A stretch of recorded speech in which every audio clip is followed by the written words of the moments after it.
Am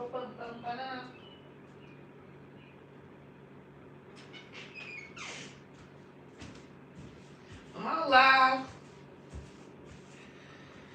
Do y'all got me live? What's up, people?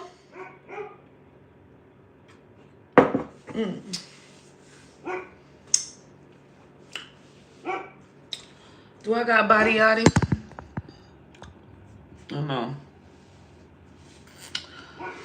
Am I looking sexy?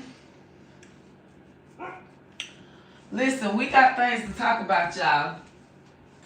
Gather around, everybody gather around. Hershey, be quiet. Gosh, I can't never do nothing with you. Every time I go to try to do a show, my dog, here, and go. Go live your life. He wanted a little ducky duck. He wanted a little ducky duck.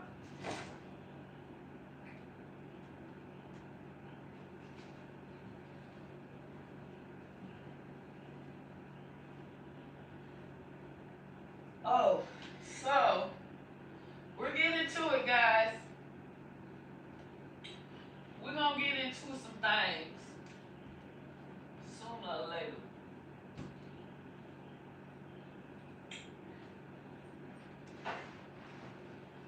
I guess not. Where did my husband go? Wait. Let me let y'all be up. I can't find my glasses. So I'll just have y'all up on me. But we got to have our class this morning. I think my husband is already gone. My husband gone fishing, y'all. Listen, don't be looking at my sexy titties. These titties sexy. Okay, so I don't know where my glasses are. Because we had a rough night. Me and the mister. Where would I have I put them? You know what? We don't even need glasses. I'm finna put y'all right up close to me so I can see. How about that? You know, I'll be cute without glasses anyways. Wait, hold on. We gotta... My lighting used to be good. But I'll just go with this one. I liked the little sunshine that I had. It'll come. It's not doing good right now. I guess it's 9 o'clock. You know anything after 12, this light is like a ring light. Speaking of ring light, y'all, I got this damn. We gonna get to it, but I got this damn TikTok shop. I get everything, y'all. I'm talking about I got a juicer, I got a scale, I got all these chocolates. They send me all this stuff, and I gotta post it make a video of it, and I can make up to $500 a day. This is why these people make so much money on freaking TikTok. Okay? I got a popcorn machine. Hold on, I gotta get my chocolate. All right. I'm finna start the class. I'm gonna start the social media class. Calm down. Look, y'all. This don't make no sense. Look at all this stuff. Baby, what am I gonna do with all of this? Lip gloss, just everything. They just send it to me. They send me samples. I gotta talk about them on the internet. And these people pay me money. I get paid money for posting the video.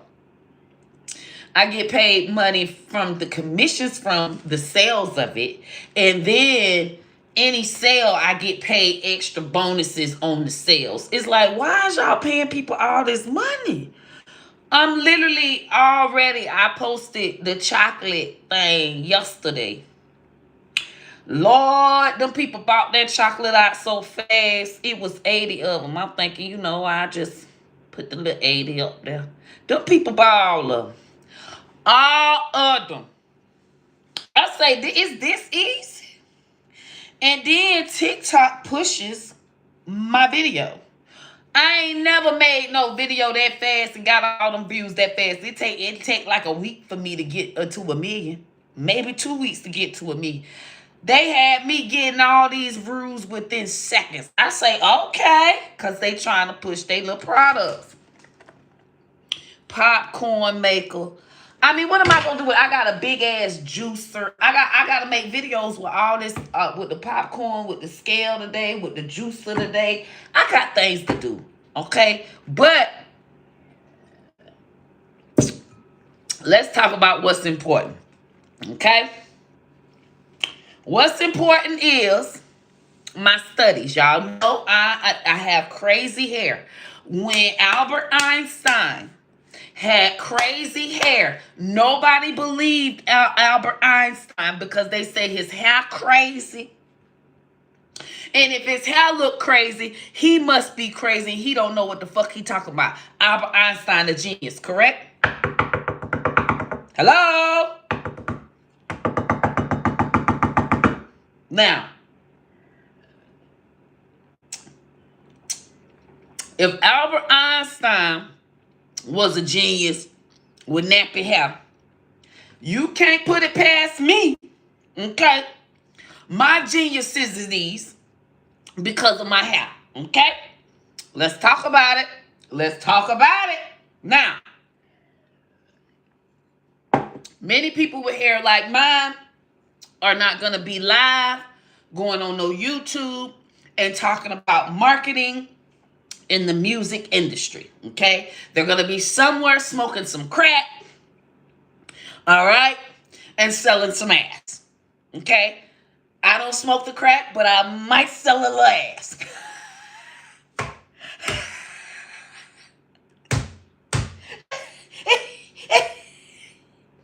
You can't put it past me. You can't put it past me. Listen, we got to talk about this today, y'all. This is class right now, okay? We got class. This is class. Social media class, all right? Payola. Payola is on the top of the roster of the day, okay? I want to explain how some of your favorite artists or not so favorite artists labels use payola and which ruined their rap careers, okay? If not ruined, it stuck the growth, okay? Remember they used to say, hey, don't drink beer. At a young age, it'll stunt your growth.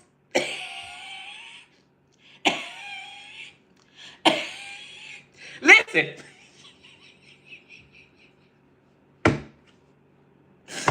Hey, y'all the ones who want to sign up for my class? Shit. It's free. This is free information. All right. Now, don't talk about y'all teacher on the arms either. Okay. Payola. The definition of payola is when a person bribes or uses money and pays money for a person's or entity's influence for their own personal gain. If you Google payola, it will come up because payola is not something that's just made up. When I was talking about it and did think, I was like, these people think payola is some attack word that Nicki Minaj made up against Cardi B. It was the first time a lot of people even fucking heard of the thing. So I'm here to tell y'all, this is getting on my nerves. Oh, I'm supposed to be on. That's what it is. It's over there at the nighttime and over here in the morning time. Okay, we good to go now. We good to go now. Listen. Okay. A lot of us thought payola was a made-up word. If you Google payola, it is an illegal practice in the music industry. It will most likely give you an example in the music industry. If a person pays a radio station to play them, yes, you can do that, but the radio station has to say, hey, this is a paid partnership. Do you ever hear, hey, this is a paid partnership from Eminem, and now we're playing the song? Never heard that, okay? You were supposed to hear it when it came to the Little Pumps and the Tekashis and the Cardi B's.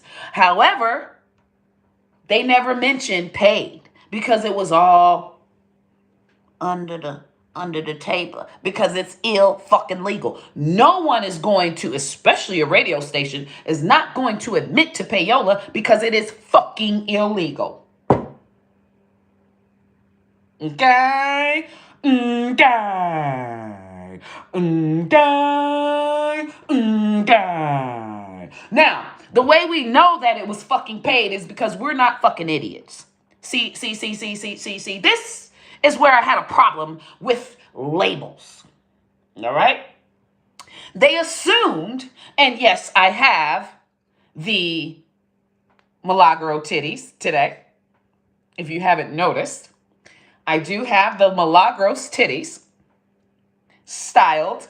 They are here. Okay? Hi, how are ya? Hi, how are ya? Yes, if you can pay attention to me and the lesson, hopefully, and not be distracted by the jiggles, hopefully you can get through this process. However, it's a beautiful Saturday fucking morning, isn't it? Now, payola is fucking illegal. No one's going to admit to payola because it is fucking illegal. Look it up. Google it, bitch. If you don't fucking believe me, and you should already knew it. Why are you Googling it? A crackhead knew this before you? She's probably not a fucking crackhead. She's probably a fucking Einstein here. But anyway, I digress. Now, what we're going to do is we're going to focus on Little Pump. I like to focus on Little Pump first because he was kind of like the one that sort of encouraged the others. Okay. Now, the Lil Pump, he came out, all right? Crazy hair. Dumb song. Gucci gang, Gucci gang, Gucci gang, Gucci gang, Gucci gang, Gucci gang, Gucci gang, Gucci gang, Gucci gang, Gucci gang, Gucci gang, Gucci gang, Gucci gang. Okay, we all knew that this was not music. However, he's on the charts. He's got all of these views. What the hell is going on with music? Who the hell is even he's getting played on all these radio stations? What the hell is going on? We're not fucking stupid. We know what real music is. That is obviously paid. But us, that's an assumption. You gotta have facts. You can't just say, hey, I'm an idiot artist. There's no way I can go number one. But where's your proof? Where's your proof that I'm paying to go number one? Where's your proof? So, of course, no one can prove it. They have a bunch of fucking dinosaurs working at all of the YouTubes and the billboards and all of that. So nobody is catching it. All right? Nobody is catching it until organic artists are now not able to reach number one. The organic artists, the artists that are not paying, are not able to reach number one. And people are saying, huh? These new artists are way better than these old artists. They're making number one. Look at these other artists. They're fucking phooey. All of these Drakes and these Lil Waynes, they're nothing. Lil Pump is the number one rapper now. Fuck a Lil Wayne. It's Lil Pump. Clearly, there is some payola going on, right?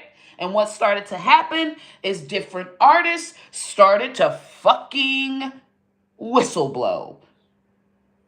Nicki Minaj is one. But several of them started to say, hey, they're paying to be on the list.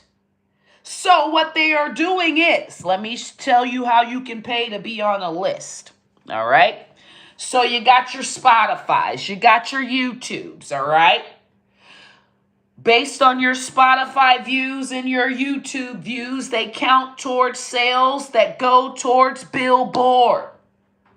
Okay? Based on your merch sales on your website, they count towards Billboard. All right? Now, we got a scenario. You're a top executive. You got your money on. All right? Lil Wayne is your artist. Okay? And Lil Wayne's album is coming out. He's a wonderful artist. We know it's going to sell great.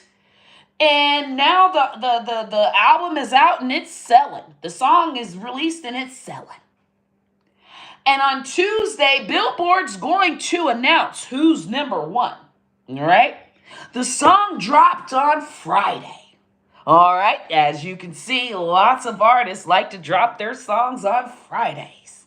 Okay? Because it's right on Tuesday that, it gets announced. Okay? Because if you drop it on Friday, it can still count towards Tuesday's Billboard. All right? And typically, your song does a lot of numbers at the front end.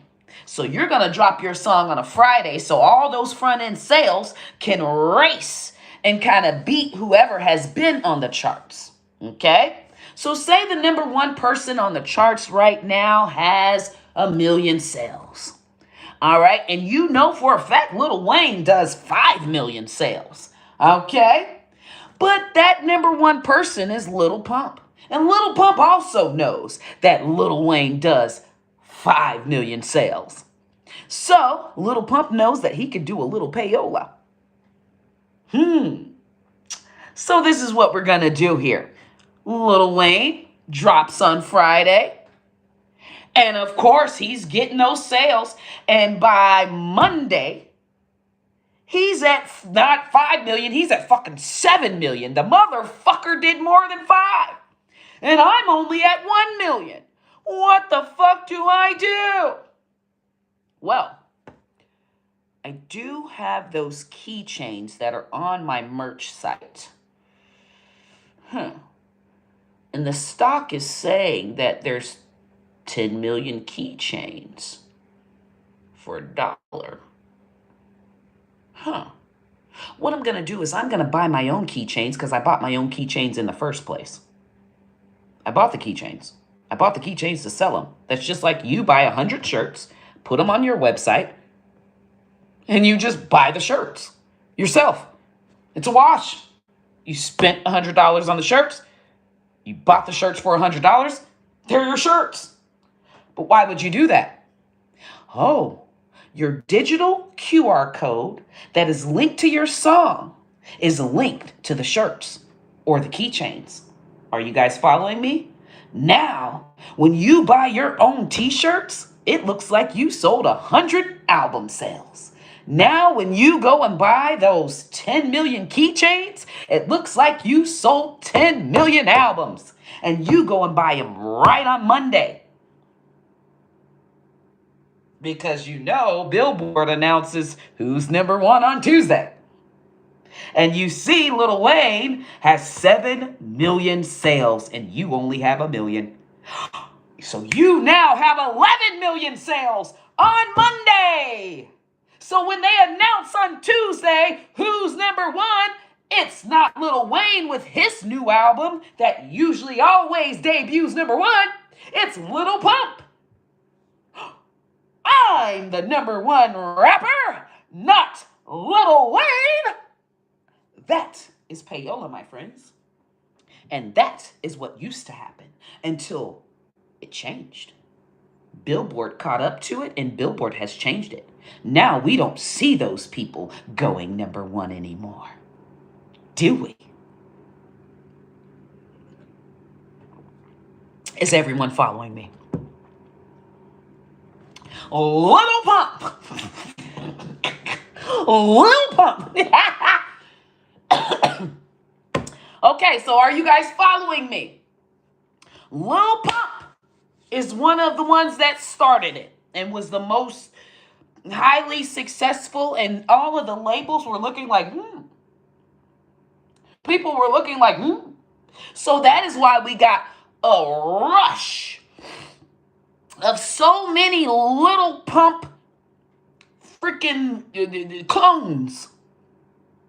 It's like all of the that's when we got a rush. You seen the rush of all the different little rappers. We can't even keep up with their names. They got the different color hair. They're getting shot. They're shooting this one. They're doing this. They're doing that. It's like everyone knew that they could just be in the industry quickly. They could beat out Lil Wayne. What? Lil Pump can beat out Lil Wayne? I know I can. A lot of them didn't know that it was purely Payola. Some of them did know it was Payola. It's a lot of rap dope dealers that had, I got 10 fucking million to be on a chart. That's the fucking case. So we saw the industry get flooded with fucking just the most disgustingest talent. Is like, what the fuck is happening with hip hop? That is what happened. Payola fucking happened to hip hop, people. That is what fucking happened. Everyone saw that they could just pay to be on a fucking billboard. Okay? Spotify. There's an executive, an AR, a account executive, gets in good with a label. Hey, for a little extra, I can make sure all of your artists stay on the top of the Spotify list. Radio stations used to do it all the time. Hey, I can make sure you guys get a lot of spins if you got the dividends. So now it is Spotify. Who the fuck is on radio? Nobody's even listening on radio. Nobody says, hey, this person's number one on radio plays. No, it's number one on Billboard, Spotify, iTunes, Apple, YouTube. That is how we measure a person's music success now. It's not by radio. So, the fucking dinosaurs in the industry haven't connected it yet. They have connected Billboard. You know, Billboard has now, you can no longer just have a keychain or a shirt connected to your album sales. It has to be pure sales. It has to be a person that goes and downloads the actual song with their credit card, and the credit card, it only can be one credit card. It can one credit card per song. So meaning you can't have it where this person buys 10 downloads and you get 10 sales. No, that one person can still get those 10 downloads. Be my guest. However, Billboard is only going to count one. You getting what we're saying here? Payola is no more. That is why we don't see all of these magical artists that were so magically so great and magically on all of the charts before. They're magically gone. Ever since Billboard changed their qualifications, they magically disappeared.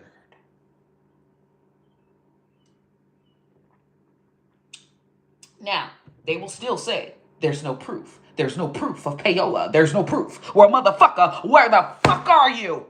Where the fuck are you, little pump? Where are you, Tekashi? Where are you, Cardi?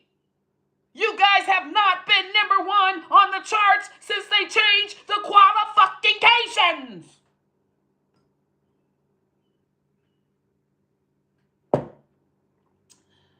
It's the fact that they think that we are fucking idiots.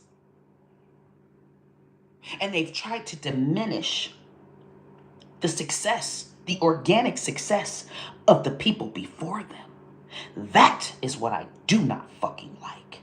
You can payola all you fucking want, but don't try to diminish and overshadow the work that these people before you have put in organically.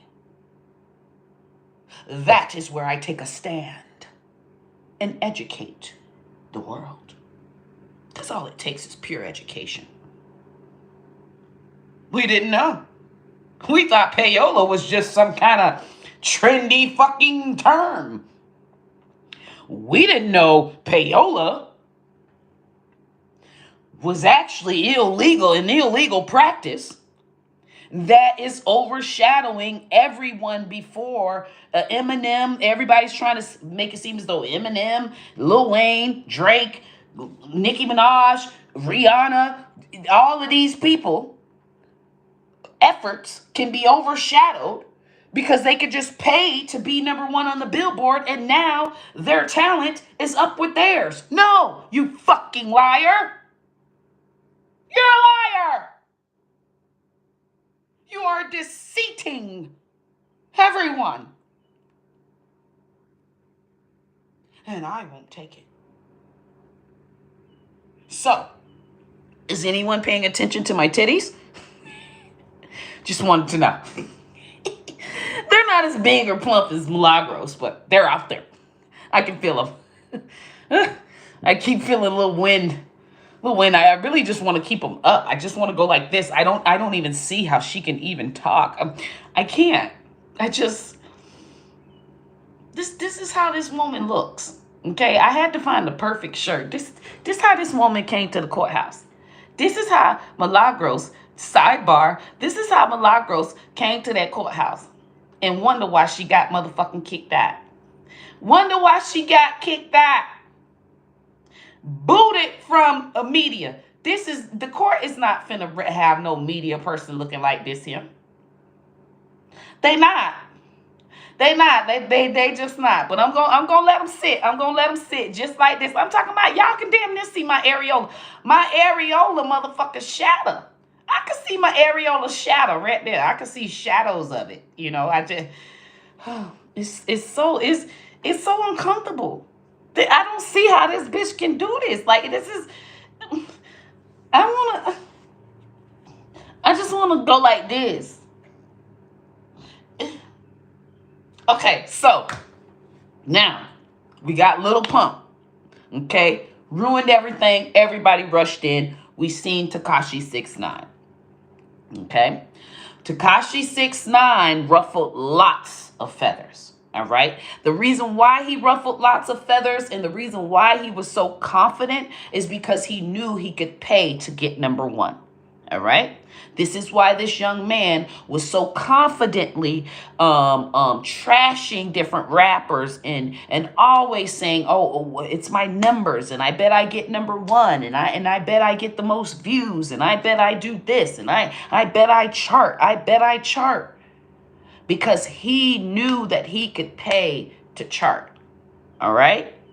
He was more obsessed with charting and paying to chart than he was with his talent, with his songs. Okay? His whole thing was, I'm just a loser ass guy.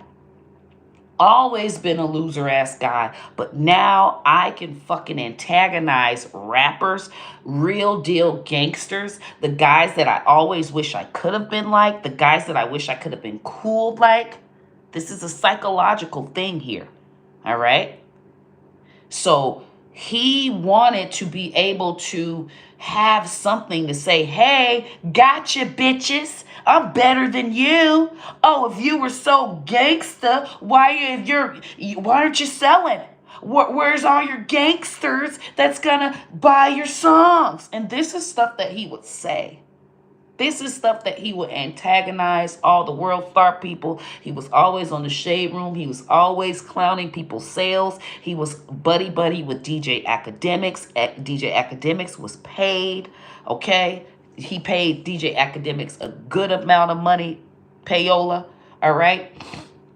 So with that, he was able to antagonize and shake up the hip hop world. Okay, he eventually went to jail because, of course, the people that he was running with end up doing really bad things. He snitched because he really wasn't about that life, but that's what the fuck he get because you the one want to motherfucking payola and act like you're some gangster rapper and fabricate this gangster rapper life, and God don't play. That was your karma. Okay, so you ended up going to jail. Bop bop bop. You're out now. Your whole career, it sucks. You're still payoling, and his last stint of payola was the payola before Nicki Minaj. Okay, the reason why Nicki Minaj is very calculated, and she's from New York, and she's a sleaze. She's greaseball.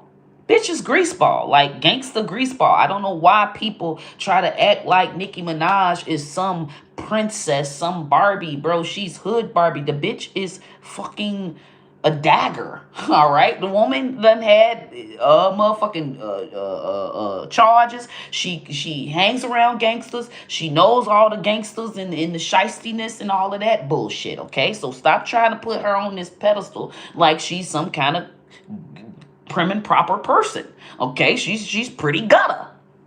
Saying that, she ain't finna back down or anything. All right, so we have it where Cardi B, Tekashi 6ix9ine is from New York. Okay, that's where it came with the whole Cardi, Nicki, and all of that. All right. However, Tekashi being from New York, okay, Tekashi always mess with Meek Mill. Okay, he antagonized Meek Mill quite a bit. All right. Of course, Nicki loved it. So, what would make Meek Mill even madder? Nicki Minaj doing a song with Tekashi 6ix9ine. What would even make him even more mad? Nicki Minaj going #1 with a song with Tekashi 6ix9ine. All of them know that it's payola. By now, the whole industry knows that it's payola when Tekashi 6ix9ine came into the industry. Tekashi 6ix9ine fucking antagonized people so much that they had to see what the fuck. Why is this nigga getting more fucking streams than me? Why is this nigga fucking, like, seriously, like, why is people liking this nigga more than fucking Snoop Dogg or Jay-Z? Like, he's really like saying, oh yeah, I got more #1s than Jay-Z. I got more #1s than this person. He's like picking out the highest fucking artists, literally paying for #1s so that he can beat their record, and then saying, I beat their record, I'm better, okay? He antagonized Meek Mill so much, knowing that it was payola. Of course, Nicki Minaj links with him to get the #1, because everybody hollering about this. She can't get #1. She can't get #1. Cardi B getting #1. Nicki Minaj refuses to payola, okay? So I motherfucking go with Tekashi 6ix9ine and watch this. Meek Mill even bet that they would not go #1, and I feel like Nicki probably throw Tekashi a couple of dollars to make sure they went #1. Yeah, go ahead and do your little payola ass shit that you be doing, since motherfuckers is trying to say that this bitch using payola is better than me. I'm finna use payola and I'm finna go #1 now. Ha ha. And after she did it, she had a little thing that said, and she was laughing and snickering. So it's obvious that it's like a industry thing. If you're not in the industry, you don't even get the industry joke. It's like an inside joke. Like, ha ha, motherfuckers, y'all sitting up there trying to say Cardi B better than me, and you know this bitch using payola. All right, well, I'm finna go ahead with the payola king and go #1 now. Ha ha. Ha ha. Now I'm finna connect with this nigga because he's antagonizing all you motherfuckers in the whole fucking industry. And y'all should have been motherfucking said payola wasn't good. Since y'all want to let Cardi do payola, I'm gonna motherfucking connect with Tekashi 6ix9ine. She's very petty. Okay? This is the lady is petty. And I can't believe that's her last fucking name. I think she only married a man because his last name is petty. She said, "Oh, I don't give a damn about your past and the SA and this and that and all that. I don't give a fuck about that. Your last name what? Nigga, marry me. Nigga, marry me. I am the petty queen." Okay? So now, all right? So with that, we got Tekashi 6ix9ine antagonizing the whole industry. We all know that. These is facts. All right. Any nigga with them kind of balls, and you know his music is not all that, and he just come and trying to break some records, he's paying for something. This is proof that he was payola. He told on himself. He snitched on everyone. When he got the #1 with Nicki Minaj, he then had another song, if I'm not mistaken, not sure what song it was or if it was his album, but I know that he came out with another thing that he was up against Taylor Swift with, and Taylor Swift beat him out. But he talked more, he put more, but he didn't put the money where the mouth was. He didn't quit while he was ahead. He talked it up. If he would have just said, okay, yeah, my album will do good, okay, whatever. But no, he guaranteed, oh, I know I get #1. I bet I get #1. I do this. If I don't get #1, I'm going to shave my head. He used to do shit like that. You know what I'm saying? So, he didn't get #1. And he was upset. And he was like, oh, because Taylor Swift did a payola switcheroo, like how he was always doing to be #1. Taylor Swift said, oh, hell no. Not this time. And it wasn't actually Taylor Swift. It was Taylor Swift's army. Okay? He started, once Tekashi got into it with Taylor Swift's fans, oh, it was over with. This young man can handle everybody fan, Meek Mill fan, everybody Snoop Dogg fan. God bless the dead. He disrespect everybody that passed. Y'all know them babies that passed. Von and the one from Nipsey. Okay. He disrespected them, and he had no issues. Okay. But when it came to motherfucking Taylor Swift getting #1, and this nigga trying to get #1 over Taylor Swift, Taylor Swift and them pulled the thing on his ass like how he pull it on people. So he said, oh, Taylor Swift payola. He snitched on Taylor Swift. Okay, he know if he snitch on Taylor Swift, that's a huge thing. Billboard finna look into this shit because that's Taylor Swift.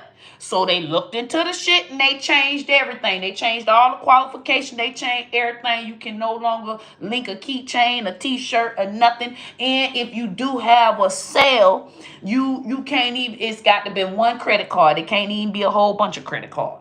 It got to be one credit card number per sale. If a person have one credit card and they do the 100 sales, who gives a damn? It counts as one. They changed everything. He told on himself. He told on everybody. He's told on everybody. And DJ Khaled had a album coming up and it fucked up his #1. Okay, it fucked up his record for being #1. You know, DJ Khaled. Another one.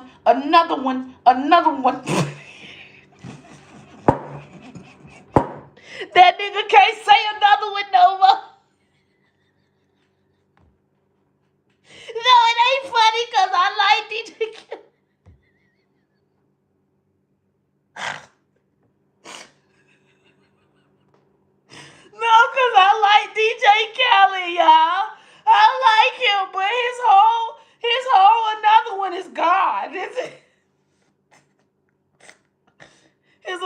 one came from him getting number one.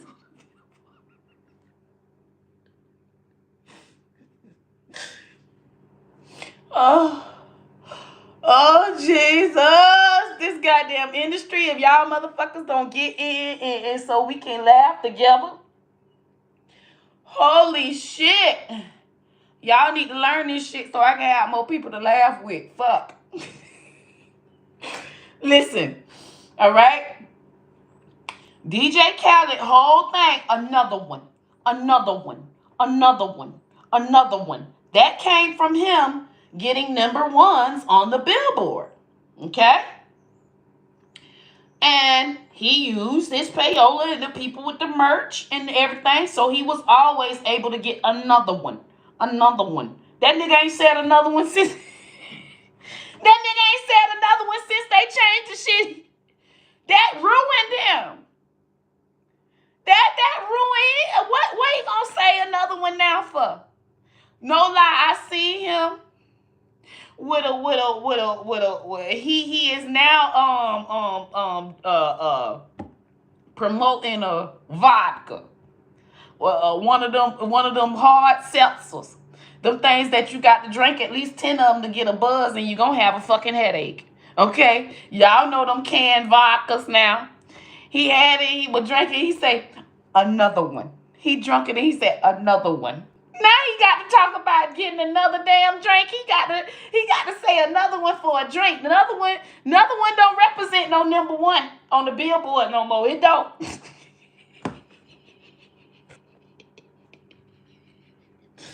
No, it's not funny, y'all. Ooh, Jesus. I laughed so hard.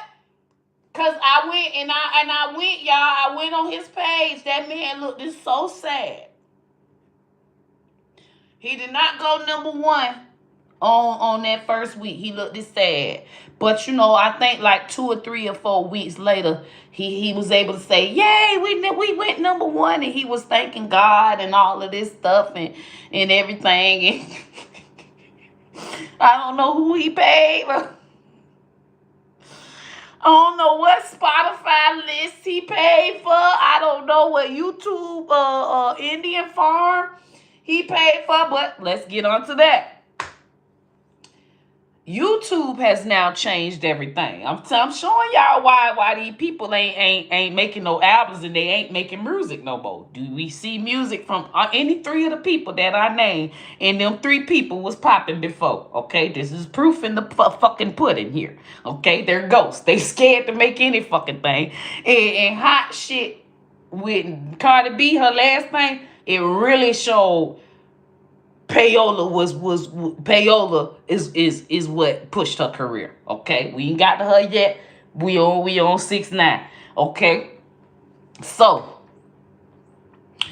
6ix9ine had it where everybody now got scrutinized, and then they even did him wrong with YouTube. Okay, once Billboard changed all the rules. 1 credit card, no more merch can count as an album sale. Okay? Now, when they changed that, YouTube decided to change and say, they put a system in place to track bot views. Bot. I love it. You bought some views. Bot. A computer bot. You bought some views. Bot views, okay? Remember, bot. Very easy, okay? They bought views and they are bots, meaning they are computer-generated views. They can see where they go to an Indian farm, okay? You can actually call an Indian farm. Go online and you can pay for YouTube views. I want you guys, for your homework, to Google YouTube views and see if you can pay for some. Pay for some YouTube views. Just Google it. Just put in, how can I pay for YouTube views? So many Indian farms are gonna pop up. We got you. But if you want 1 million views, give 2,500. Give me $2,500. I give you 1,000,000 motherfucking views. And some of them say, we're not like the others. We actually comment.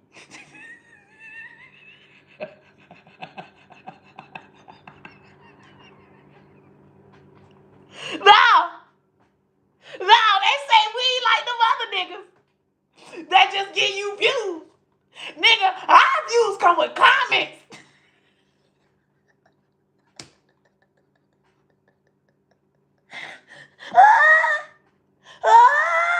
Help me. I'm coming with you. I'm coming with you. Help me. Woo. Okay? Google it, motherfucker. Google it. Do you think I'm lying? Google it. I love you, Darius. Yes, mad at Ariana Grande when she went number 1 too. Any one of them that go number 1, he be mad as hell. I love you so much, Darius. Okay. So, all right. So they got all the views. We know that they can pay to be number 1. Tekashi 6ix9ine snitched on everybody because I thought the reason why I thought it was so funny is because he went to jail for snitching, and then this nigga snitched on his own self and fucked his own self. Like, you did it again. Like, you snitched and you fucked. You did it again. You fucked yourself. You're fucked. Like, why would you tell? Now everybody, okay, YouTube has it where they track the bot views. So if you bot views, so say, all right, Tekashi 6ix9ine, he had some, it's like his last few songs before he disappeared. I studied this, okay? I went on his page, followed it. I waking up like, well, did he post it yet? Because it was just, I'm a marketing fucking whore, and I fucking love this shit, okay? So I went to see, and he had done paid for a lot. The way he was trying to get around Billboard is to pay for a lot of YouTube views that will count as sales to Billboard. Because remember, YouTube announced that their views count towards sales and Billboard, okay? So he tried to pay for a whole bunch of, he spent all his money on paying for a whole bunch of YouTube views. But that flagged YouTube, and YouTube said, and then YouTube changed their shit and say any bot views do not count towards a sale, okay? And they will show you, all right? They will show you, okay, these are the views that we think is bots. If you have proof that they not bots, we will have them added to your album sales, okay? These are the views that count towards your album sales, all right? Tekashi 6ix9ine has so many views, but what he did was he broke YouTube. He fucking showed YouTube this what was happening. He'll come out with an album and it'll say, oh, he only got 2,000 views. But he like, oh, hell no, I know I got more views than that. He broke the shit to where he paid for so many at a time, it fucking broke YouTube's system. YouTube couldn't even calculate it fast enough because he had them paid for so many fake ass fucking views. So you would see that it said 1,000 or 2,000 or 100,000 views for Tekashi 6ix9ine video that just came out and it's been out for 7 hours. You know, any other time his shit does 7 million in 7 hours. Well, YouTube had them put in a system that tracks it, and that shit made the system go and the bitch froze. Okay, everybody knows this. If anybody knows that this is if you could go YouTube all of this information, you can go to his motherfucking thing and look at his post where he said, you know, it was issues with it or what have you, okay? So he had them broke the shit. So he made YouTube put in a system where it no longer bot views no longer count towards your Billboard, okay? Now, with him not being able to do merch or YouTube, There's no more Tekashi 6ix9ine. He's done. He out of there. Because there's no way he can ever do a song now, because he talks so big, like, bitch, I'm number one, bitch, I'm the best, bitch, I got this and I got that, bitch, I'm always number one. When you have that kind of attitude about your career, now your career is all about number ones. It's all about views. It's not about your talent. You're not even gaining fans that are going to like your talent. They only like you so they can brag to other people that, hey, my favorite artist is number one. My favorite artist has this, that, and the third. Okay? Payola is not good because it tracks view-driven fans. View-driven fans only care about you if you are charting or getting awards. If you're not doing that, you have fell off. Okay? You don't want those types of fans, and that is the types of fans that Lil Pump, Tekashi 6ix9ine, and Cardi B have. Okay? Now, when Tekashi 6ix9ine fucked himself up, he disappeared. Let's get on to Cardi B. Okay, because she was also within the realm back when the Lil Pumps and the Tekashis, when they were in their heyday, you know, when they were in their prime. Okay, in 2018. Now they not in their prime. They're in the fucking dust now. They're in shambles. They don't know what to do. They can't even come out with a fuck thing. Okay, Tekashi 6ix9ine cannot come out with anything because it has to go number one. He can't pay for it to go number one because he can't pay for the digital shit on Billboard, and he can't pay YouTube. All right? When you can't pay that, you can't go number one. Now everybody thinks that Lil Pump, Tekashi 6ix9ine, and Cardi B, when they come out with anything, it goes number one. If it does not go number one, they fell off. They have failed. Are you understanding the concept? I didn't make the fucking concept. They the ones made it up, and they the ones set up there and made people think that they was better than everybody in the fucking world. And now they're biting their fucking tails. They got their tail between their fucking legs. Cardi B. Everybody want to get mad, but it's true.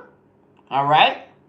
Cardi B started in 2017, I'll give her. All right? It is 2023. That is 5 years. All right? There has only been one female rapper in the whole universe that has ever shown us what a 20-year active, organic rap career looks like. And we know who that is. Nicki the fuck Minaj. Okay? There's only one R&B female singer that has shown us what 20-year plus active career looks like. Beyonce. Okay? Are we cool on that? We agree.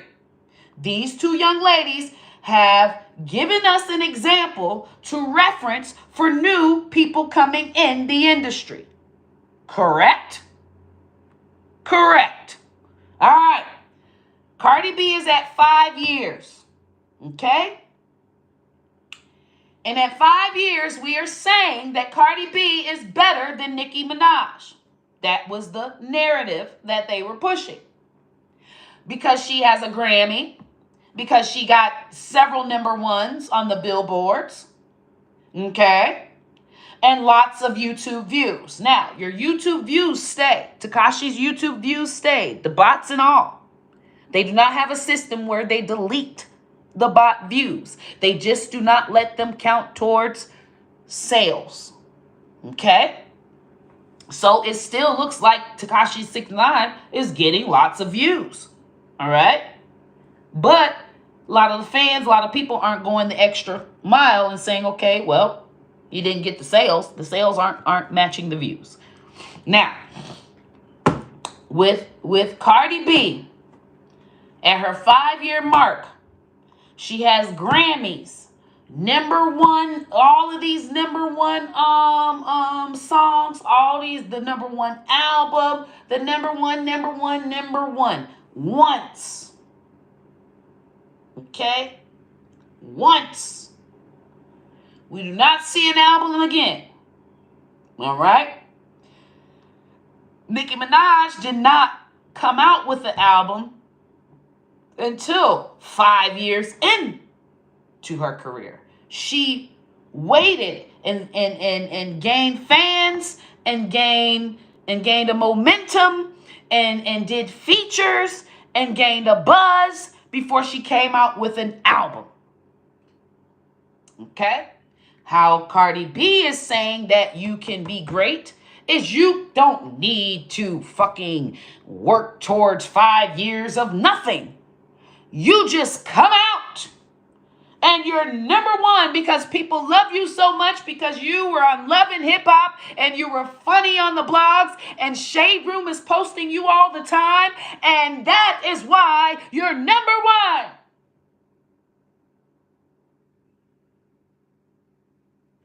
Bots. Payola. Knowing the fact that lots of people in the industry hate Nicki Minaj and buddying with those people. Buddying with the radio stations that refuse, that couldn't get interviews with Nicki Minaj when they wanted them. Paying them to play you profusely and saying that Nicki Minaj fucking sucks and wow, Cardi B is way better than Nicki Minaj. Okay? That was the narrative, correct? Was it not kind of the same thing Tekashi was doing? Sorry that there was only one fucking female rapper. But Tekashi was going after, and Lil Pump was going after the Lil Waynes. They were coming for their legacy. They were saying that their legacy sucked. Because if their legacy was so great, how am I able to be number one all the time?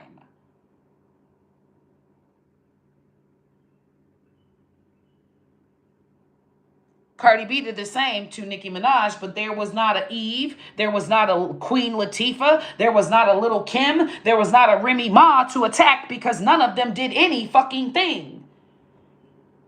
They did not continue their rap careers. They did not continue to push their pen. So there was not a female rapper to attack. There was only one. But had Queen Latifah and Remy Ma and Eve and Trina and all of these people before Nicki Minaj, MC Lyte, you fucking name them. Had they pushed their pen consistently every year, connected with their fans every year, they would be at the spot that Nicki Minaj was at in 2018, and they would have been attacked by the Cardi B label just as well. They would have their legacy would have been attacked. Their accomplishments would have been attacked. Okay? So that Cardi B looks like she's a great rapper. How do you look like you're a great female rapper? You have to break records that other female rappers had. There was no records to break besides Nicki Minaj's.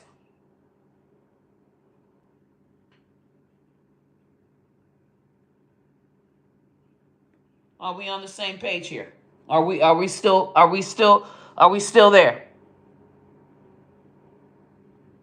Yes, they were trying to brainwash you with all the Cardi B on the radio, correct? Yes, she is regretting it. I'm going to talk about how Atlantic Records did them wrong because the labels have done this, okay? The labels did this, all right? Now, it was up to the artist to have integrity to walk away from those millions, but who's going to fucking walk away from millions? All right? Me. I did. But anyway, I digress. All right? So, with that, they put Cardi B up to be the Tekashi 6ix9ine and Payola and beat out Nicki Minaj's records and all the female rapper records before, and highlight all of these records and play her profusely on the radio and have all these people feel like she is better than Nicki Minaj. That was not the best marketing plan. You should have let this young lady build for 5 years before you even dropped an album. But okay, you dropped the album. Now let her build for 5 years and then drop another album. Okay? And as she builds, she connects with her fans. You should not have had it where her fans have to battle another person. Okay? That does not work. Now, every time she comes out with something, it's compared to Nicki Minaj's accomplishments. And she has to fight with bots against the Barbs. And the Barbs are fucking monsters. It's a lot of Barbs. These Barbs really actually stream and download this woman's stuff. So they have to battle the Barb's downloads. And once the Barbs see that she's trying to gain up on them, they're going to stream even more. So now you're paying to keep up with the Barbs. That's no rap career to have. So with that, we got it where they had her throw the shoe and, well, okay, let's go back. At first, because what Nicki Minaj does, which I love, is she always, if an artist is trending and she likes the song, she likes the melody, she likes it, she's going to connect. It goes all the way back to Sean Kingston. I love Sean Kingston as an example because where the fuck is Sean Kingston now?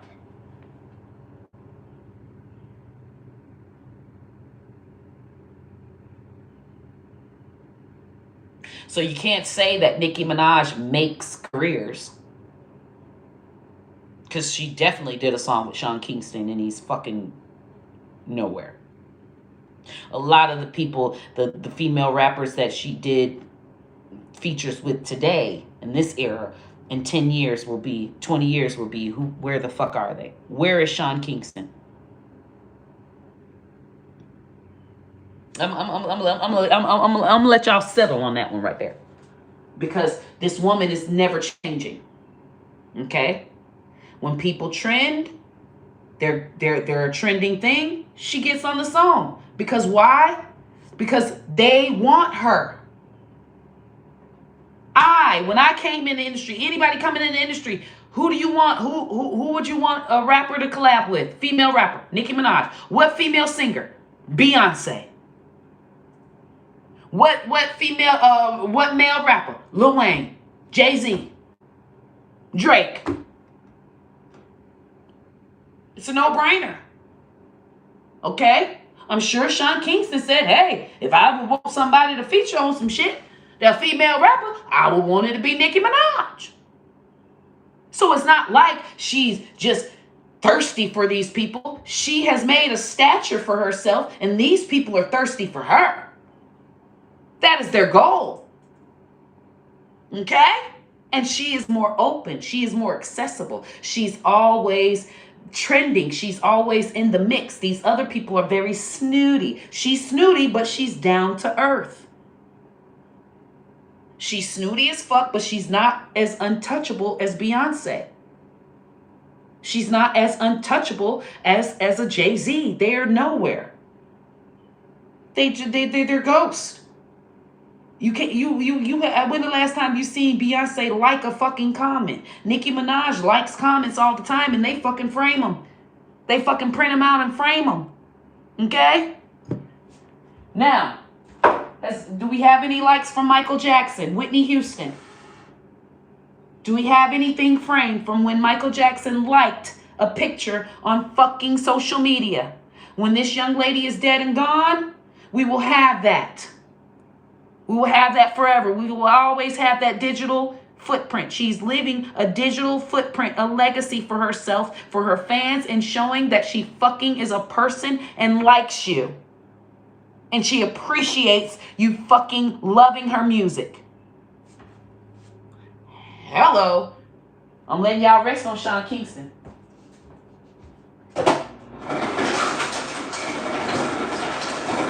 I'm letting y'all rest on Sean Kingston, and I want y'all to think about all the people that Nicki Minaj has connected with since Sean Kingston, and Cardi B and Meg Thee Stallion and Payola and Ice Spice, and it's not, I mean, Yo Gotti. I mean, just think about all of the people that she has featured with since Sean Kingston. And let me know, is this woman trying to, is she showing love, or is she a clout chaser? Let me know. It could be both. Hey, I don't know.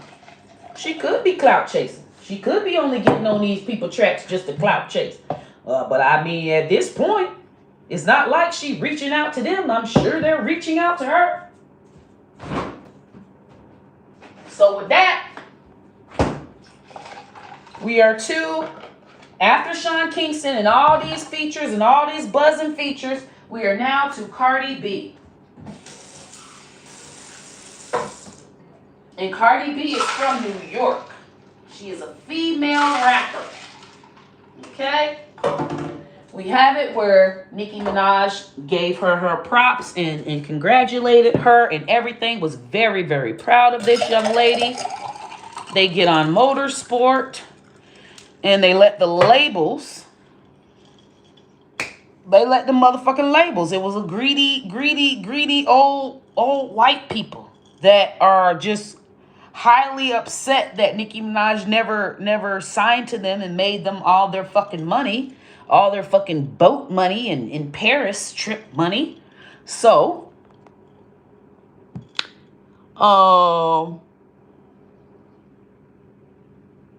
yes, his connection with the Nicki legacy can never be undone. I don't think people can comprehend that Nicki has done career. Nicki could make someone's career if she was tried. Yes. All of y'all stuff is right. All of this is right. Okay? And I want y'all to see how this young lady has helped, and she has a heart for upcoming artists. And if she can feature on their thing and help boost and in a way to where she didn't have a boost.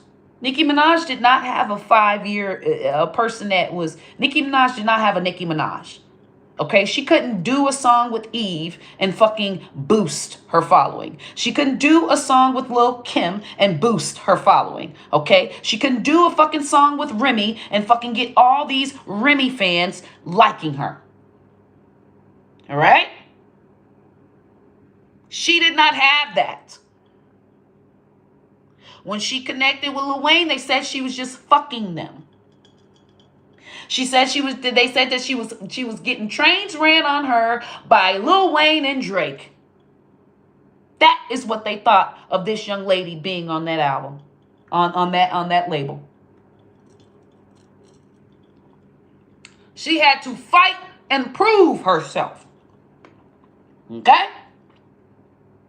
Now, Cardi B comes in. She has a Nicki Minaj. Every female rapper that comes in has a Nicki Minaj. Nicki Minaj did not have a fucking Nicki Minaj. Okay? That is one that is very important to know. And this young lady collabs with them. And I promise you right now, if I did not have a Nicki Minaj and I got bitches coming through, okay, I ain't helping them hoes. Bitch, get on your ground. Why you want to do a song with me?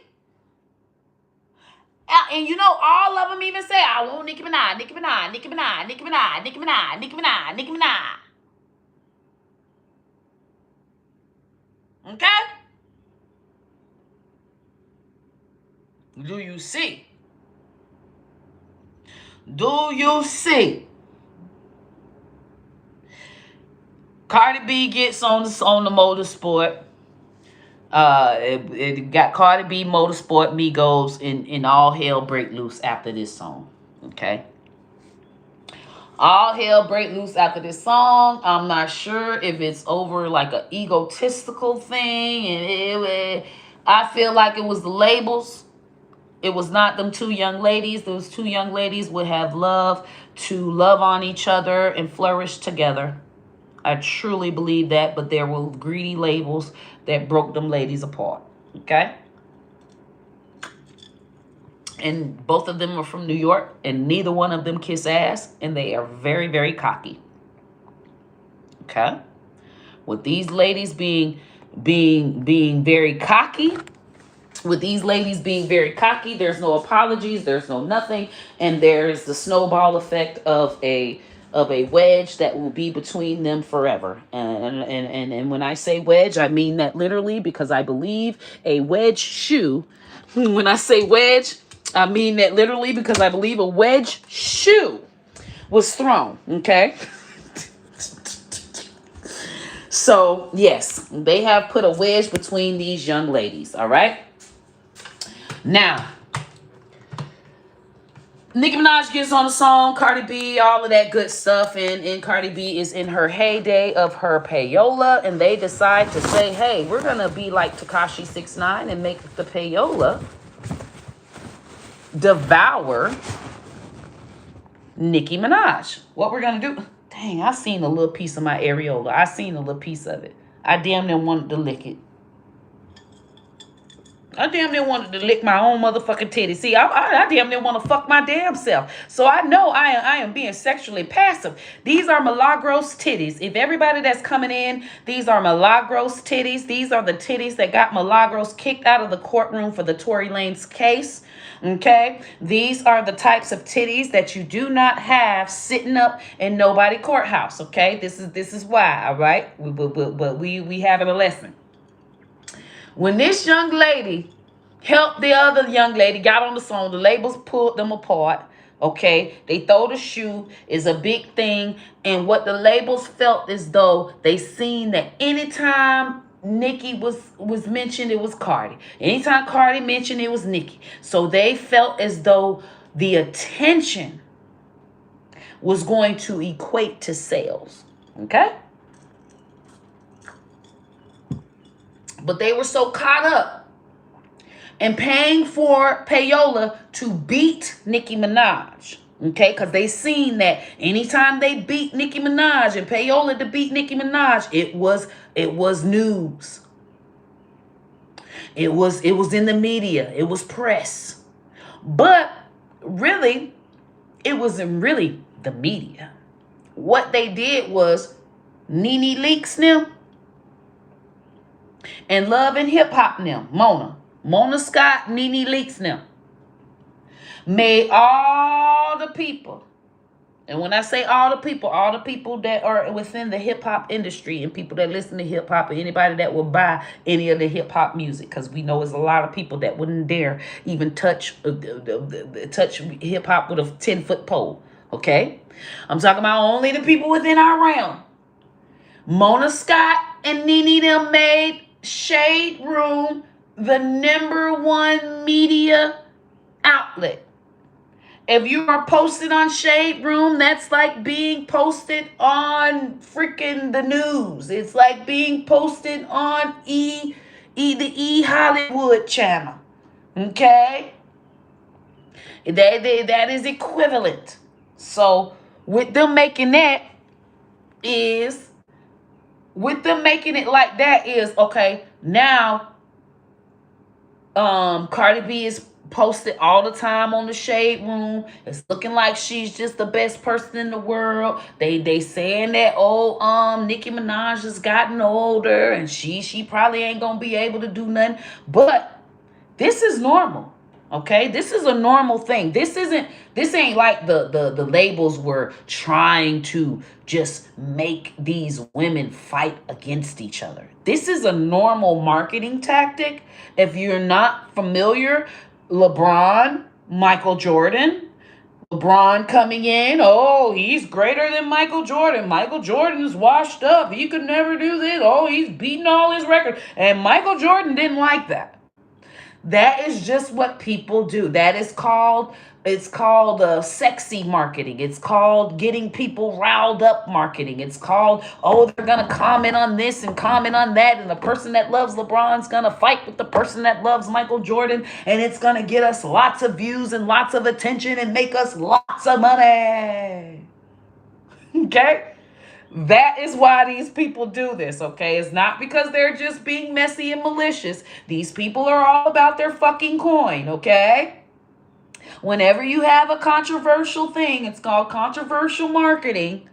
Anytime there's a controversial concept, there means lots of comments. That means lots of shares. That means people are going to be really, really, really riled up.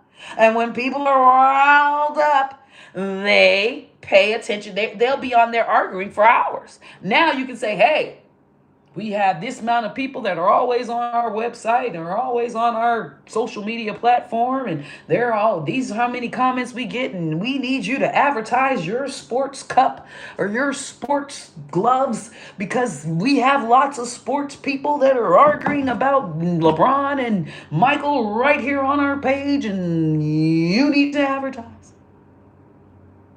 Do you see it? Okay?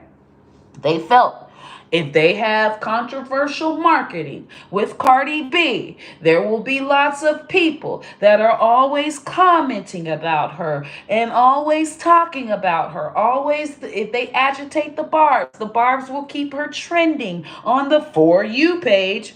Not the United States trending page, will keep her trending amongst the people that follow Nicki Minaj because most likely they will be interested in following Cardi B. That is why when you see when you type in Nicki Minaj on YouTube, you see Meg, Cardi B, Erica Banks, and all these other bitches popping up because they are using Nicki Minaj in the hashtags of their videos. Okay, it's not in the video, but any creator knows that you can take hashtags on your YouTube studio on the actual video and you can put in a certain amount of hashtags. I think it's like 20 that they limit you on. And you can put whatever hashtags on there to push the algorithm to those people that would be most likely interested. Guaranteed, all of the labels are using Nicki Minaj's Nicki Minaj new release, Nicki Minaj this, Barb's. They're using those hashtags on the videos that are released for Erica Banks, Saweetie, Meg Thee Stallion, Cardi B, and things of that sort. That is a marketing tactic that labels are paying marketing executives like myself thousands and thousands of dollars for because they think it's like a genius thing. It's a no fucking brainer. Okay, it's a no fucking brainer. You think McDonald's is not using Burger King's hashtag? You think Burger King is not finding out where the fuck McDonald's is putting their shit and putting something right beside it? That's the same thing as putting a video out for Erica Banks and putting Meg Thee Stallion's hashtag, Nicki Minaj's hashtag. That is the same thing as Burger King finding out where the fuck McDonald's is putting their fucking stores and putting one right there. I'm gonna stop right there and do a sip, okay? Because I'm trying to help y'all. I'm really trying to help y'all get it here. I'm really trying to help y'all get that this Nicki Minaj and Cardi B thing was a marketing thing. It was a Burger King McDonald's thing. Okay? All right? That is what it was. That is what they were pushing. Okay? And we all want to be mad at this one and mad at that one when really these fucking executives are using us as puppets to be mad so that it keeps it buzzing. Keeps it buzzing. Keeps Cardi B relevant. Nicki Minaj equals Cardi B. LeBron equals Michael Jordan. Do you understand? McDonald's equals Burger King. Do you fucking understand? Are we rocking? Are we rocking? Yes, they used Remy. Remy failed though. They saw that Remy failed profusely. All right. Remy did all of that, but Remy could not sell anything. And it's very, very sad because their way out, they like how Tekashi 6ix9ine had his last song and he just disappeared. Remy Ma and that man, they last song that they actually promoted hard was a song about their damn daughter. They used the goddamn child to get some goddamn views and it flopped. I wouldn't have used my fucking child. I wouldn't have used my fucking child. I wouldn't have used my fucking child as my flop song to flop out on. Fucking idiots. Your fucking child? You could tell they was fucking desperate. They both made a song about their child. Who gives a damn? Nobody gives a damn. Ain't nobody finna be ride to reminisce. The little baby. Oh, yeah, this that shit. The little baby. I'm ride to this shit. Put it on repeat. Put it on repeat. Motherfucking Pat Pussy Remy daughter. This is some hot ass shit. I'm vibing. I'm vibing. Get the Pampers. Get the baby wipes. Get the pump. Pump the titty. Pump the titty.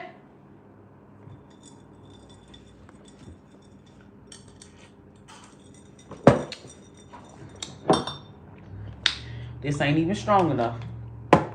This ain't even fucking strong enough.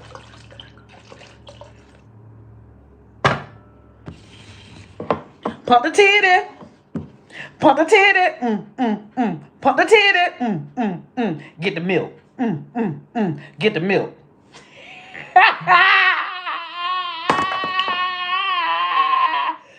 Woo! Oh, I'm gonna need all of this. This coffee. I'm drinking my morning coffee.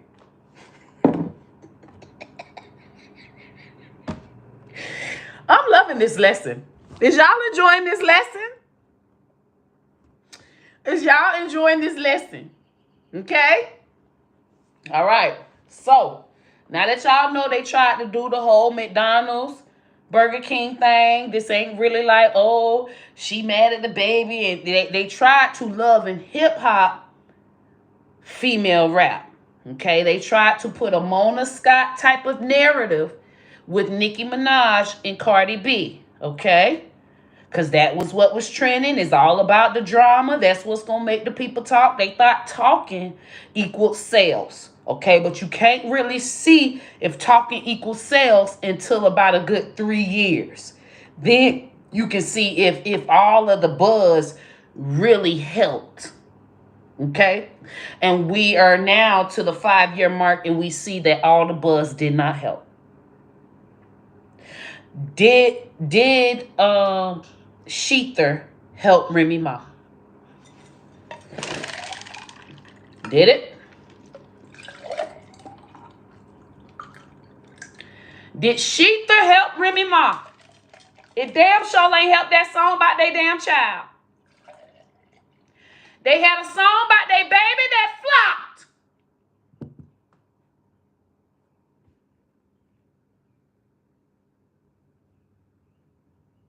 Did Sheether help Remy Ma?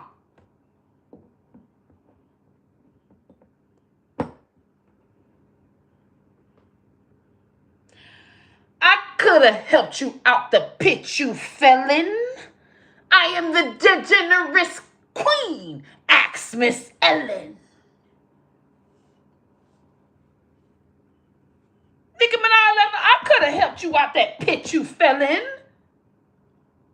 That's what Nicki Minaj say. Okay, we had Sheether, and no frauds was her answer back. Everybody, oh, Sheether was better. Sheether was better. I like the Sheether better. Sheether, Remy Ma made no money off of. Sheether was just a diss track that Remy Ma could not make any money off of. Reels she makes no money off of. There were no reels. There was not even no it was not even a big buzz to where everybody used like a little clip from what she said and, made a little song off of it or made a little wooty woot off of it. None of that. None of that. Sheether did not. Only thing Sheether trended with was people that did not like Nicki Minaj. Okay? It did not help this young lady. She make no money off of it. To this day, Nicki Minaj makes money from no frauds. Okay? Nicki Minaj always knows how to fight back and make money at the same time. And, when they were going through the whole shoe thing, Cardi B would go live. Until this day, Cardi B goes live on Instagram. She makes no money from going live on Instagram. Okay? But she's afraid to go live on a platform, say Apple or something like that, because it's not going to get the 50K people watching her, because she's all about numbers. Okay? She's numbers driven. She's a numbers driven artist. Okay? So she doesn't care about making money. All right? She's going to go live and do all of her talking right on IG Live. Doesn't make a fucking penny. All right? Nicki Minaj goes on Queen Radio to talk and respond to Cardi B. And it is still to this day one of the #1 episodes that Apple Music has ever had. Okay? All right? And she's supposed to get paid way more than what she got paid, and that's why she moved on to AMP. All right? Because she's all about her fucking money. She's like, okay, well, I could, if y'all gonna take this money and then this is the kind of money I make on AMP. I go on AMP. Because, yeah, I could be on Apple Music because it's got y'all Apple name. But y'all taking all the money and it's the same amount that I would have got on AMP.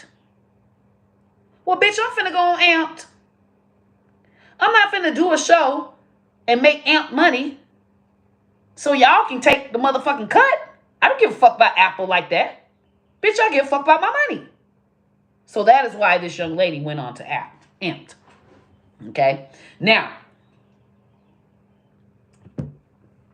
because Apple likes to take out a lot because, they're Apple. So, that when you see when the child Cardi B gonna always go live on IG. She's all about numbers. Okay? She ain't gonna go. I would at least went live on the YouTube and made me some money from my goddamn YouTube views. Does not care. It's all about numbers for this young lady, because that's how they have brainwashed her brain, and that's how they brainwashed all of the Tekashi 6ix9ine Lil Pumps. She is just a female version of a Lil Pump or Tekashi 6ix9ine. That is what Cardi B is. Although, we like some of Tekashi 6ix9ine music. We like some of Cardi B music. But we know that her lyricism and her lyrics are not nearly as a Lauryn Hill or a Nicki Minaj or anyone that was before. We know that all of these Lil Pumps and Tekashi 6ix9ines, their lyrics are nowhere near motherfucking Bone Thugs and Harmony, Tupac, Jay-Z. They're nowhere near any of this. So therefore, they shouldn't be, getting these type of accolades and awards and shit like that. So there's got to be something going on here. Payola. All right? Payola. Cardi is envious. Her envy is driving her down into the grave. Okay. So you can tell that Cardi B is not fluent with being online like Nicki Minaj. Reason being is Nicki Minaj goes online on her IG Live or what have you, and she can actually read the comments, okay, with confidence. If you notice, a lot of the newer female rappers, they cannot read those comments. You can see that they are not trying to read comments. You see, they ain't going like this. I think they cut Cardi's budget. Definitely they did. They not doing that, okay? You see Nicki Minaj are going some comment. Let me see what y'all talking about. What you said, girl? And then she'll read out, unblock you. If I blocked you, I got you. But you see? Do you see the more confidence, the confidential approach? This woman has been doing this since MySpace days. These young ladies are new at this, okay? And they have noticed that when Nicki Minaj goes live, it's lots of great things. They're all so happy. So they think, hey, when I go live, I'm going to have the same response like Nicki Minaj. And you're going to have a lot of trolls, okay? Especially if you done tried Nicki Minaj. You're definitely going to have some barbs trolling you. And you got to know how to control that. You got to know how to still be able to have a good time. And you can tell that these people aren't genuinely happy. They're not genuinely able to go live and have a good time with their fans because they're more concerned with someone saying something wrong to them. And when they see somebody say something wrong, they don't know how to let it just roll off and keep going. It affects them. They get upset. And now they want to get off the live or they want to just argue with that person. And you can tell Cardi B responds to a lot of negativity.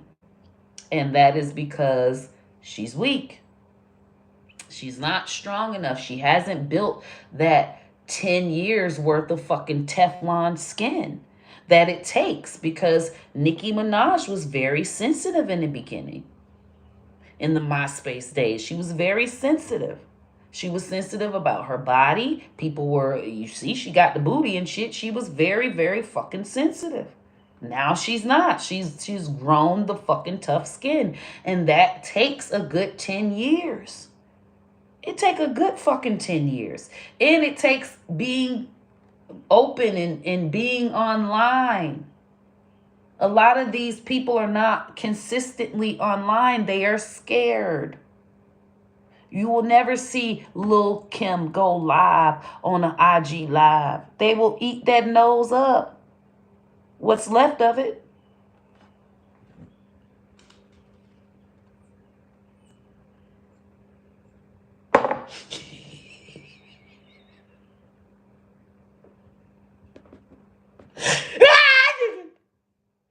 I'm trying to goddamn teach a goddamn class. I'm trying to teach a goddamn class. Shit.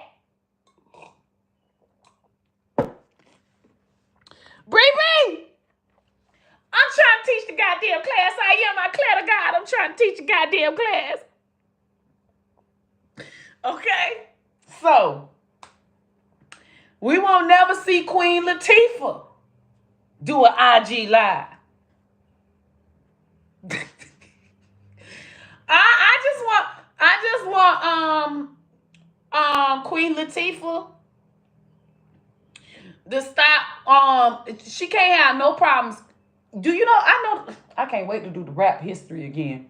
Do you know Queen Latifah didn't like Lil' Kim because Lil' Kim came out being naked, and it's articles of Queen Latifah beefing with Lil' Kim. In the beginning, Queen Latifah hated all the women's wearing little clothes because that made her want to eat their coochie.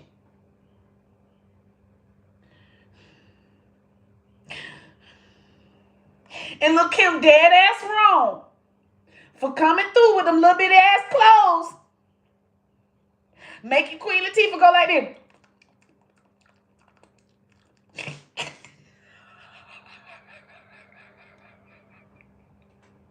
Somebody gotta stop me. Somebody gotta goddamn cut off this goddamn Wi-Fi. Somebody cut it off. Cut the goddamn Wi-Fi. Shit.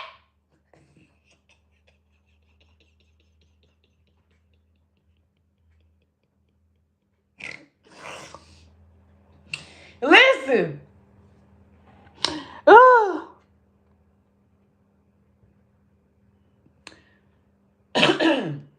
No, I ain't see that about that doctor with the fetal alcohol syndrome, but I did see the doctor talk about the doctor that talk about the botched about the surgeries that a lot of people done got. And they talked about Cardi B surgery. She need to leave her nose alone.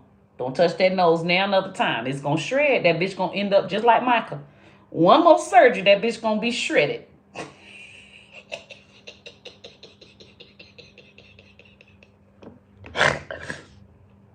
This some funny shit, y'all. I don't care what nobody say. This shit tickles me. Okay, so I wanna take it to the top with all of these other artists before Nicki Minaj, so that y'all can know. All right, none of them can go live. None of them. Eve can't go live. They all scared. They scared of the internet. They're scared of y'all comments. They are scared of y'all. They be like, oh my God, look how they did Cardi B. I ain't never going up there. Oh my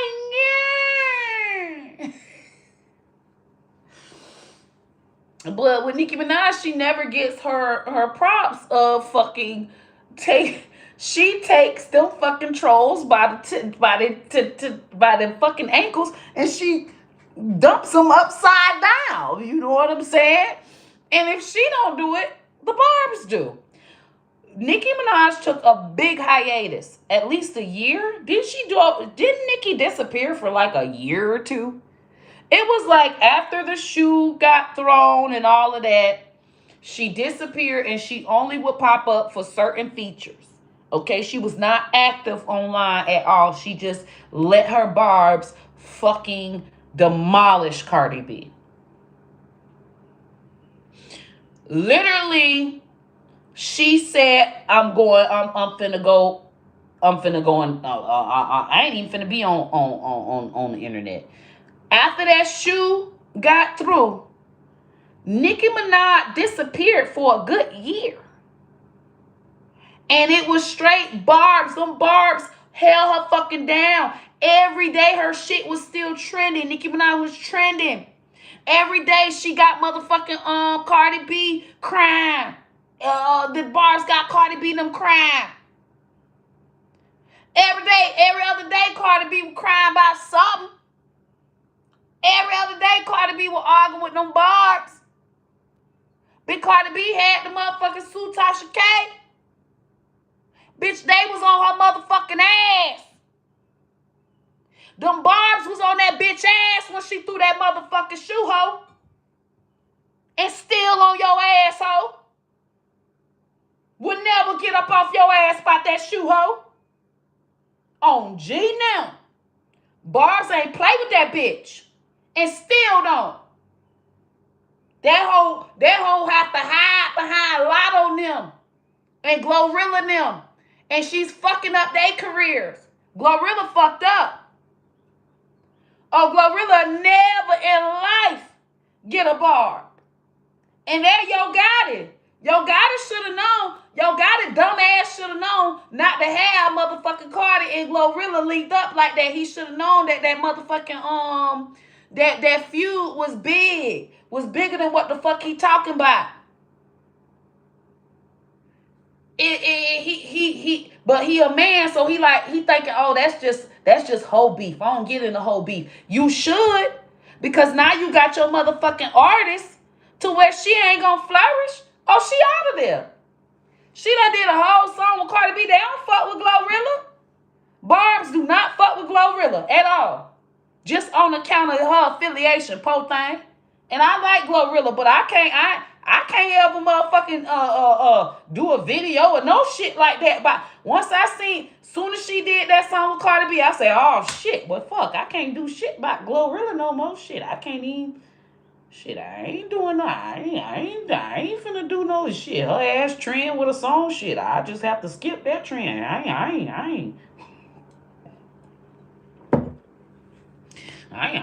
ain't shit. Fuck it. Glorilla will not get a motherfucking me on my TikTok. My crackhead ass will not be pushing none of that shit. And on there, it's like she literally needs to, she better build her own fan base, which it takes time. It takes time to be on the level of Nicki Minaj. So hopefully they not comparing Glorilla accomplishments to any of Nicki Minaj's.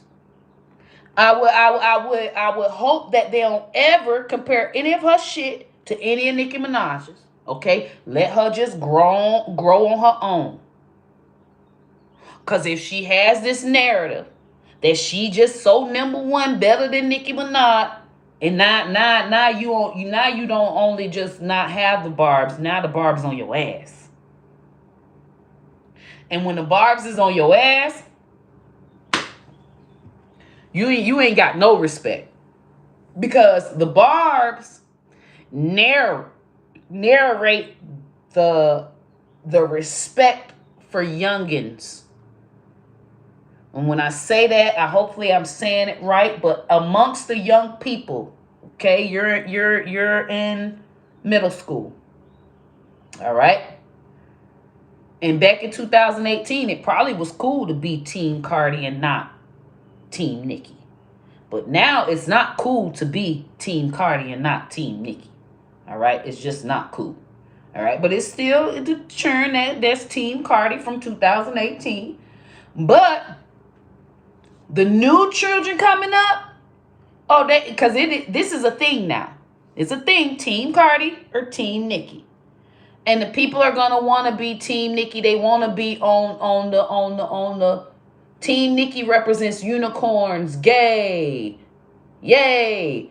Cardi B represents bloods, killing, yeah. Okay, so imagine you're just a new kid on the block, and you gotta pick someone.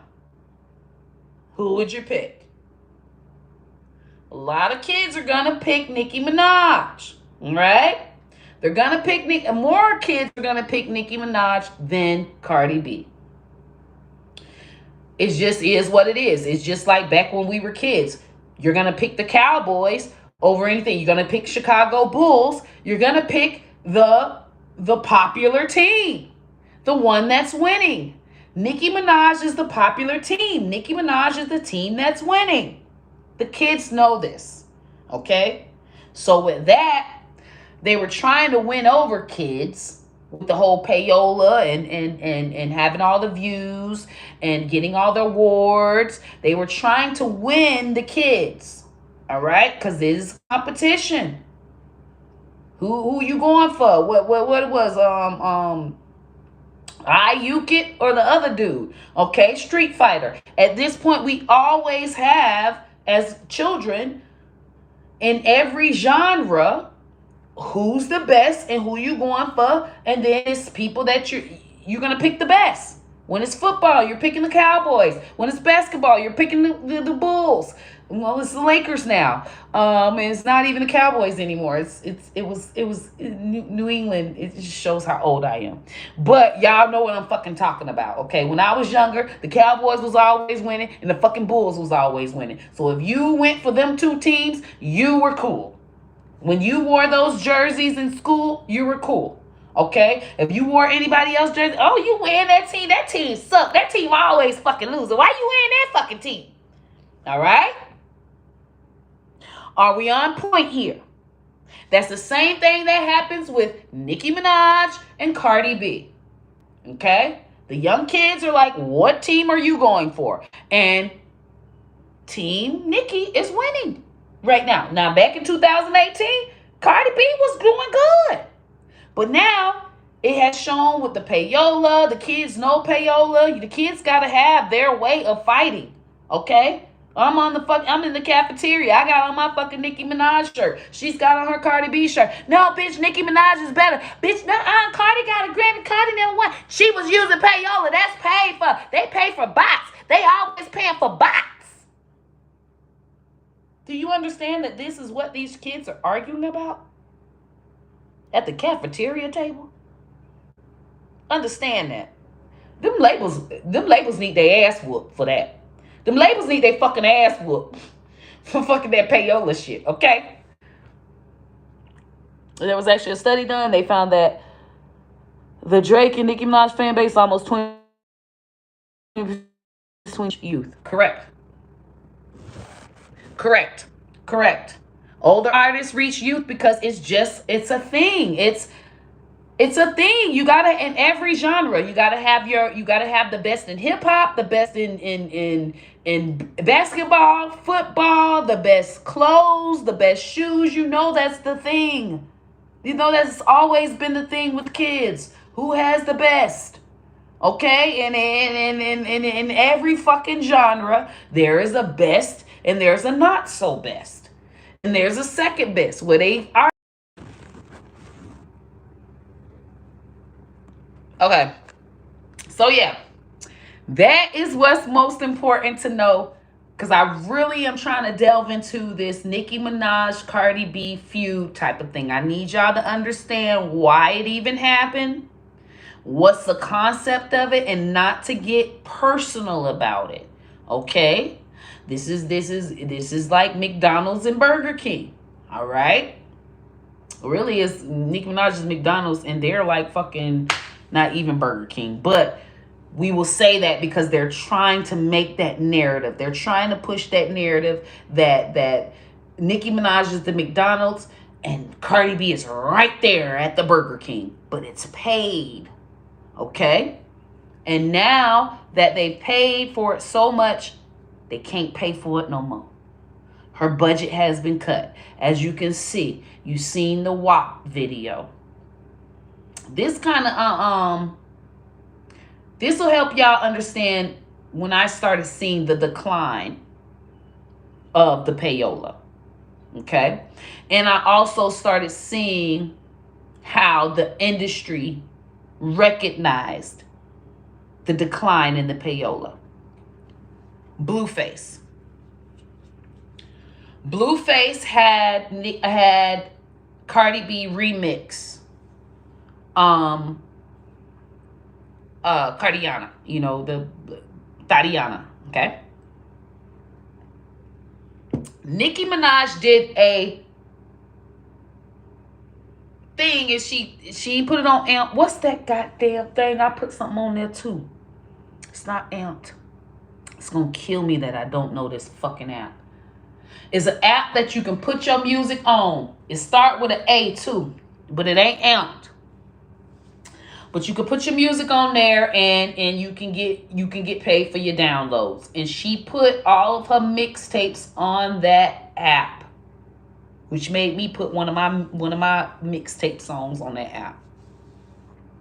So anyway, she put the song on the app just because, yes, Anchor. I think it's Anchor. And you can put it on there, you can get paid for it. Okay? So she put and they count your views. I don't think you can get paid for it. You cannot get paid for it, but they count your views. So, all the Tatiana shit was going on. Blueface chose Cardi B to feature on it. Nicki Minaj did a Barbiana and released it on that thing, and that thing got more views.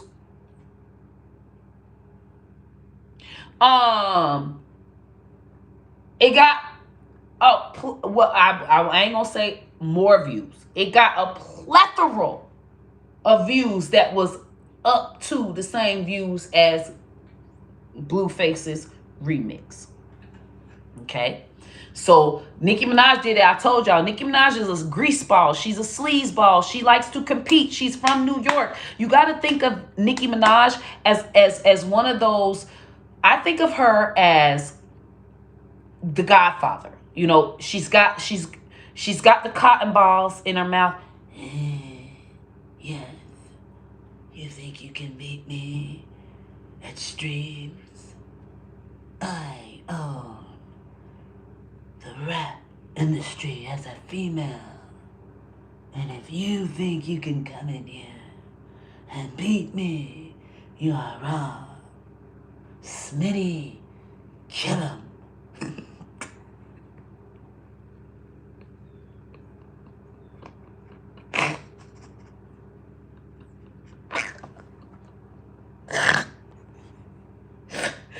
The lady is not nice.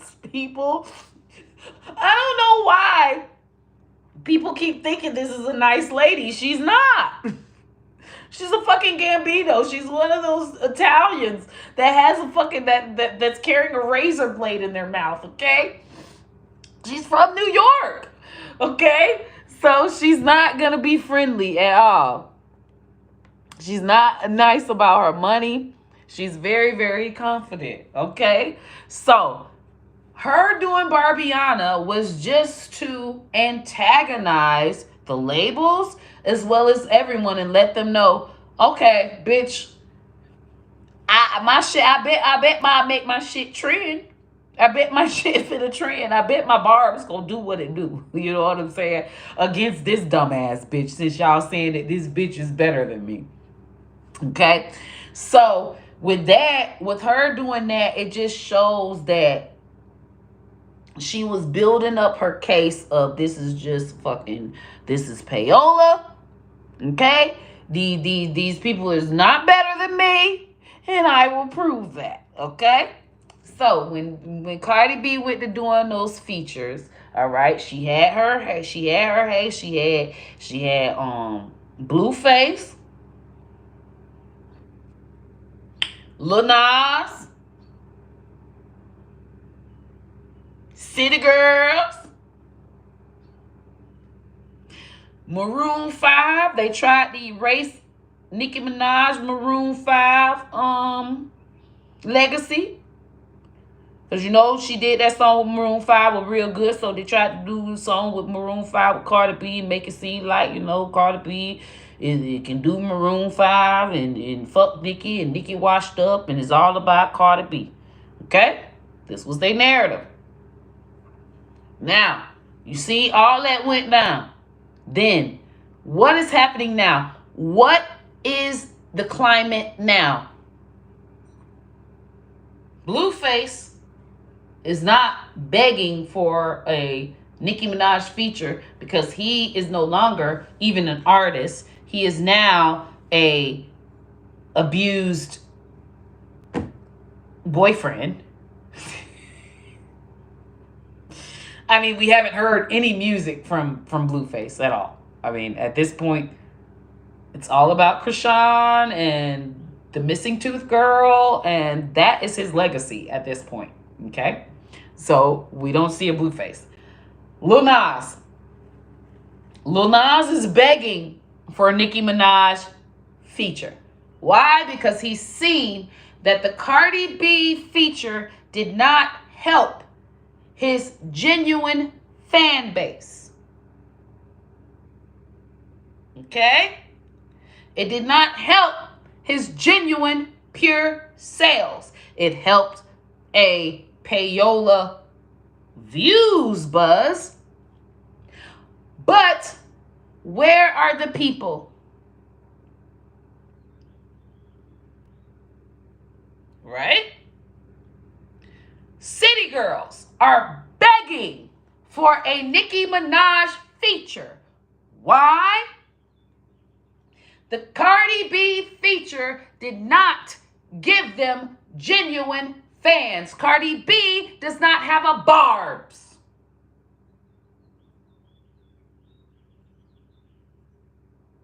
Lil Nas, City Girls have figured that out.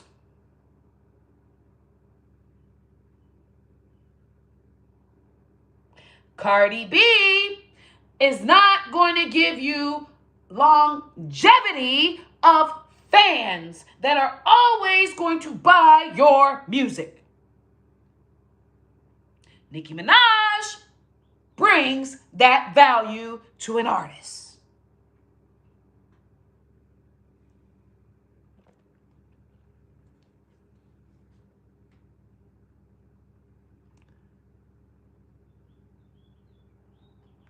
Yes, not the For You, but trending. Yes, she held all three. That is power. Nicki Minaj and the industry now knows. Now that the industry has paid, now that the city girls have payola for For You pages and have payola for our charts, now that Cardi B has payola, now that Nas has payola, now that all these people have payola, they now see they've gotten their 5-year receipt. They've gotten their 5-year bill. They've gotten their fucking feature bill, their bots bill, their fake views bill, and they're saying, hey, we paid all this money to get you number one, and your albums are not selling. Your music is not selling. And I would say, bitch, that's your fault. Y'all set up that made everybody think that I was number one all the fucking time. Now when my shit come out and I ain't number one, it look like I done fell off. That's your fucking fault. So, we have all of them that know that now all the people in the industry know that Nicki Minaj has the Barbs, which is an organic fan base. Okay? They know that she did all those numbers that they are paying for, she does organically. So that is why they now want to feature with her. But I love the Sean Kingston example, because it does not matter if Nicki Minaj gives you that feature. You can have a big buzz at first, but you have to keep up with your buzz. Sean Kingston, Meg Thee Stallion. Meg Thee Stallion came out, got the feature with Nicki Minaj early. Album sales 20K. You can't have fucking 5 million, 7 million, 10 million fucking followers and sell fucking 20K in album sales. That means only one person can purchase. Remember, they changed it. Only one person can make a purchase on their fucking phone. So you mean to tell me you have 10 million, 5 million followers and only 20,000 people on your Instagram took their credit card and purchased your song? That is fucking bullshit. All right? And that just shows that you're not popping. And it ain't a Nicki Minaj feature that can make you get the numbers she does. Because, I mean, the Barbs aren't fucking stupid. It's not like you just get a feature with Nicki Minaj and automatically get her entire fan base. That doesn't happen. It's not like her fan base are wishy-washy ass bitches like you hoes, and they're gonna pick you over Nicki Minaj.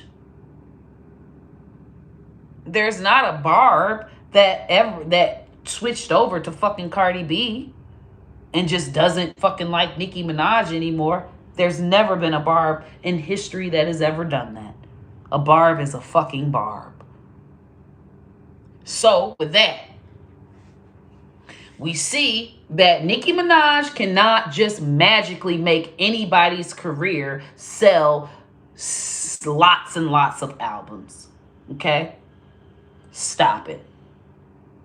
She can give them a great buzz, but Nicki Minaj featuring on an album cannot, on a fucking song, cannot make a person fucking go number one, or all of the Barbs buy 500,000 and stream the fucking featured person's song harder than they stream her own. No, that's not happening. But they think it. They think that because they're fucking idiots. They have small fucking peas for brains. Sada Baby. I meant Sada Baby, as you can see. What did his feature do? What did his feature with Nicki Minaj do for him?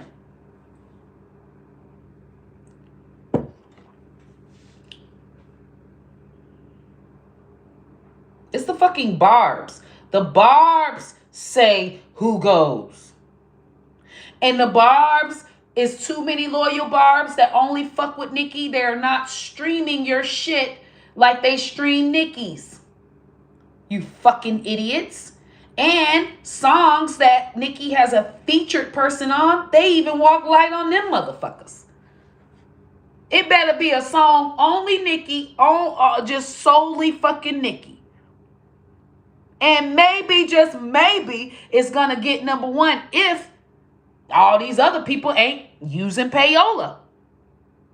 They could see, oh, Nicki released a song. Oh, what? How much they got on there? How many sales she got? Oh shit, we need to fabricate some more sales. Let's get some more goddamn credit card. We need to get some more credit card. We need to goddamn make sure this motherfucker don't get number one. Okay? So, now that we see that, Cardi B career has declined. You can tell by WAP was the last time they were able to Payola. WAP was the last big Payola allotment. Okay? After that, budget cut. She did a song with Lizzo. Poor Lizzo. Lizzo just knew that baby Cardi B had some goddamn rank. Had some good organic rank. Did the song with Cardi B, flop. Big flop. You can tell the money started going because Cardi B went from having a regular background to a goddamn green screen background. Just go look at all her videos. Okay? It went from high rank to low rank. All right? Now all the video, all that money they was spending on them video, everybody in the middle of the street now. With some cars. People dancing on top of them. They ain't got the money no more. The Payola money that was there in 2018, it's gone. Okay? All the Payola money is gone. And the labels know that you can no longer pay for shit, like with Billboard changing everything and YouTube changing everything. Now they looking at the artists like, motherfucker, that's why we signed you. You need to be making some sales. Budget cut. Hot shit. Was a hot fucking mess. Kanye and Lil Durk. And they tried to be, you see they trying to recreate. They trying to overshadow Nicki Minaj's legacy. Nicki Minaj had the thing with Kanye. Nicki Minaj had several songs with the Lil Durk. Here they come, okay. They do the song with Cardi B. You can tell they ain't want to even do it. Lil Durk ain't want to do the verse. Kanye ain't want to do the verse, but they had to take the fucking money. And they don't want to make bad with Atlantic. This is not Cardi B. This is Atlantic. You don't want to make bad with Atlantic, or you'll never get a Grammy. Nicki Minaj made bad with Atlantic. That's why she'll never get a Grammy in her life. You don't make bad with big labels. You kiss their ass. Nicki Minaj does not kiss ass. That is why they torture this young lady in the media. Now, Lizzo po thing, her shit flop. Then we got hot shit with Kanye and Lil Durk flop. And the reason why it's actually not a flop if we put her into the 5-year career that she's supposed to be in. If we don't put her on a pedestal, if we don't put Cardi B on a pedestal to be better than Nicki Minaj, then she is doing well for her for her beginning career.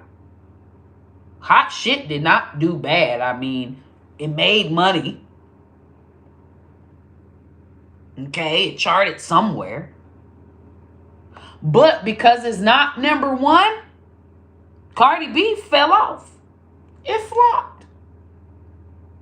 Because they chose to have Cardi B fan base with the majority of bots and motherfuckers that care about motherfucking views. Fuck that little girl up. I liked Cardi B. I really did till she threw that shoe. She was a fucking fool for that. I say, I gotta disconnect myself from this dumbass bitch. She got to be the dumbest bitch in the fucking world. Just to fuck up and throw her career away. Hell no, I don't want no affiliations with the bitch. And any new artist that affiliated with her, you're stupid. You're a fucking idiot. Tell you that right now, I don't want to be on the Barb's bad side. Ever. And they run the industry. The fan base industry. For female rap, Barb's run that. So I don't want to be affiliated with a bitch. Hell no. And anybody that's affiliated. I don't fuck with Glorilla. Meg.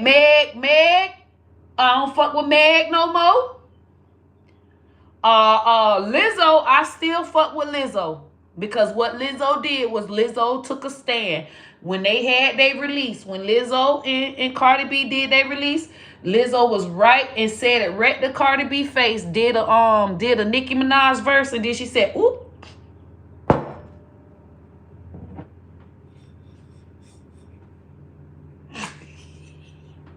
I'm gonna bust you in your head, Lizzo. I'm gonna bust you.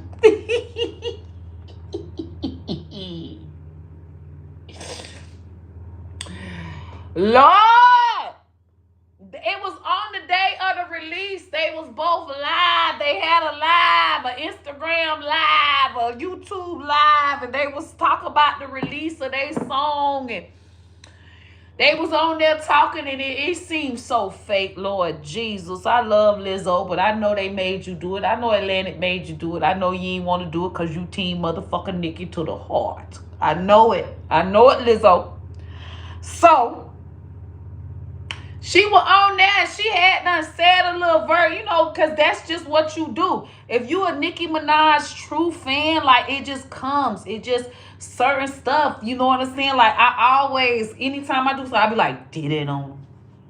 Man, I just did it on him. I'm talking about I could just finish my laundry. Like, it's just, this is, her certain shit is just in your head.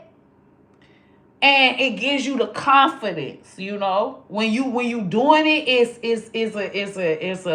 it's a confidence type of environment, a confidence situation. It represents when you be done did some shit that you proud of, like yeah. It's like you're on a queen type of mindset. Okay, so with that, I totally understand. It just comes up. It ain't like you tried to do it. That's just you. You know what I'm saying? It's just certain shit that her songs or certain ways that she said some shit that you just gonna say it because you always listen to her fucking music and you're gonna put it into your everyday life in lingo. So with that, Lizzo had done said a motherfucking Nicki Minaj thing, and she said, "Ooh," and I seen Cardi, and I went back several times just to see Cardi's face. Did she flinch? Did she wink? Did her nose flare up? Like, you know how when you trying to, cause bitch, if that was me, and I just released a song with somebody and then they say, I ain't even got no damn enemies. I don't like my ex-husband. So they say ABC 1, 2, 3. Because that used to be his rap. Bear with me. I'm trying to make a viable example here. So I done did a song. I done did a song with motherfucking Erica, and we live with the Instagram, and she be like ABC 1 2 3, and I'm like, bitch, you know my husband be saying it like it's a signature thing from my husband. Everybody know I hate my ex-husband, and then she be like, oh, girl, it just be in my head. He's so funny.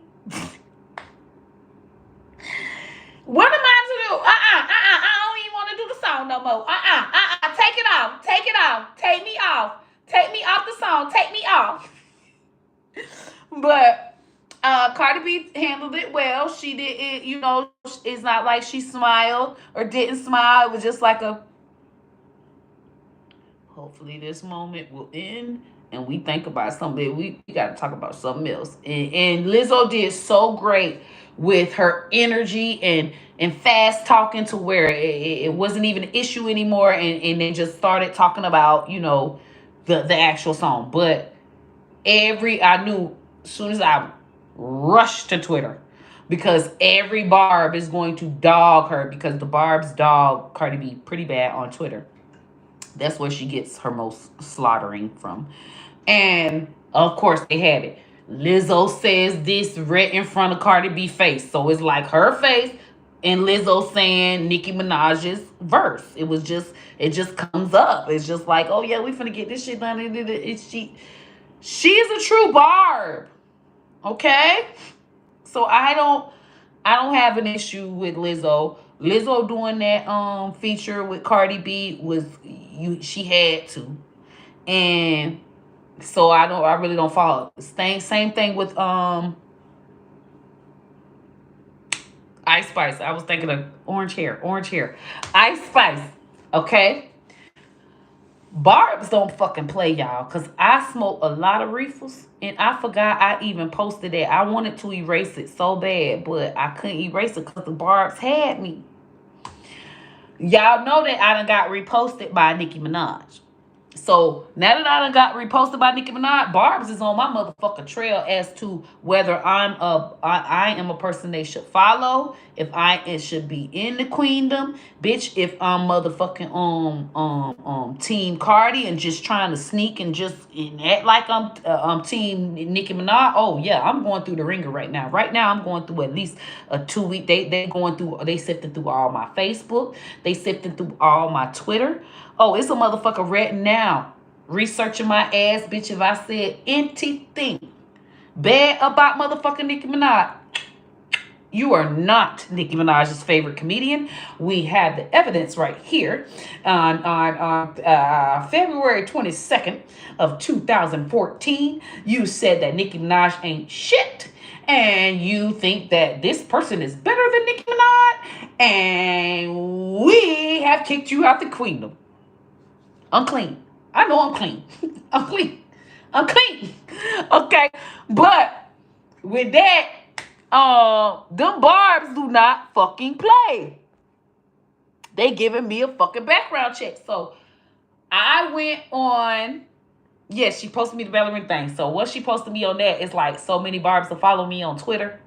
I used to make a thing about, I make a post on Twitter just because I got a blue check on Twitter, and then I post it that I'm paying for. Then I post it on Instagram so it looked like I got some clout. And post it on Instagram, post whatever I said on Twitter to Instagram. So that was like my little way of having like a little post or graphic to post for the day. And I always talk about like, you know, social media stuff and social media marketing. In the morning, I just be thinking of stuff and I'd be like, let me just get it off of my chest and post it on Twitter because nobody is on Twitter. Well, I no longer have a place to post anything that nobody's on because they is on Twitter. My Twitter is blowed up now. I mean, I'm getting notifications like crazy on fucking Twitter. I can't even post none of my shit on Twitter no more and not be seen. And it's usually stuff about Nicki Minaj and you know, like the industry and all of the payola stuff. It was just like, I just need to get it off my chest, and Twitter is always gonna have it. So when it's time to write my book, my Twitter is my book.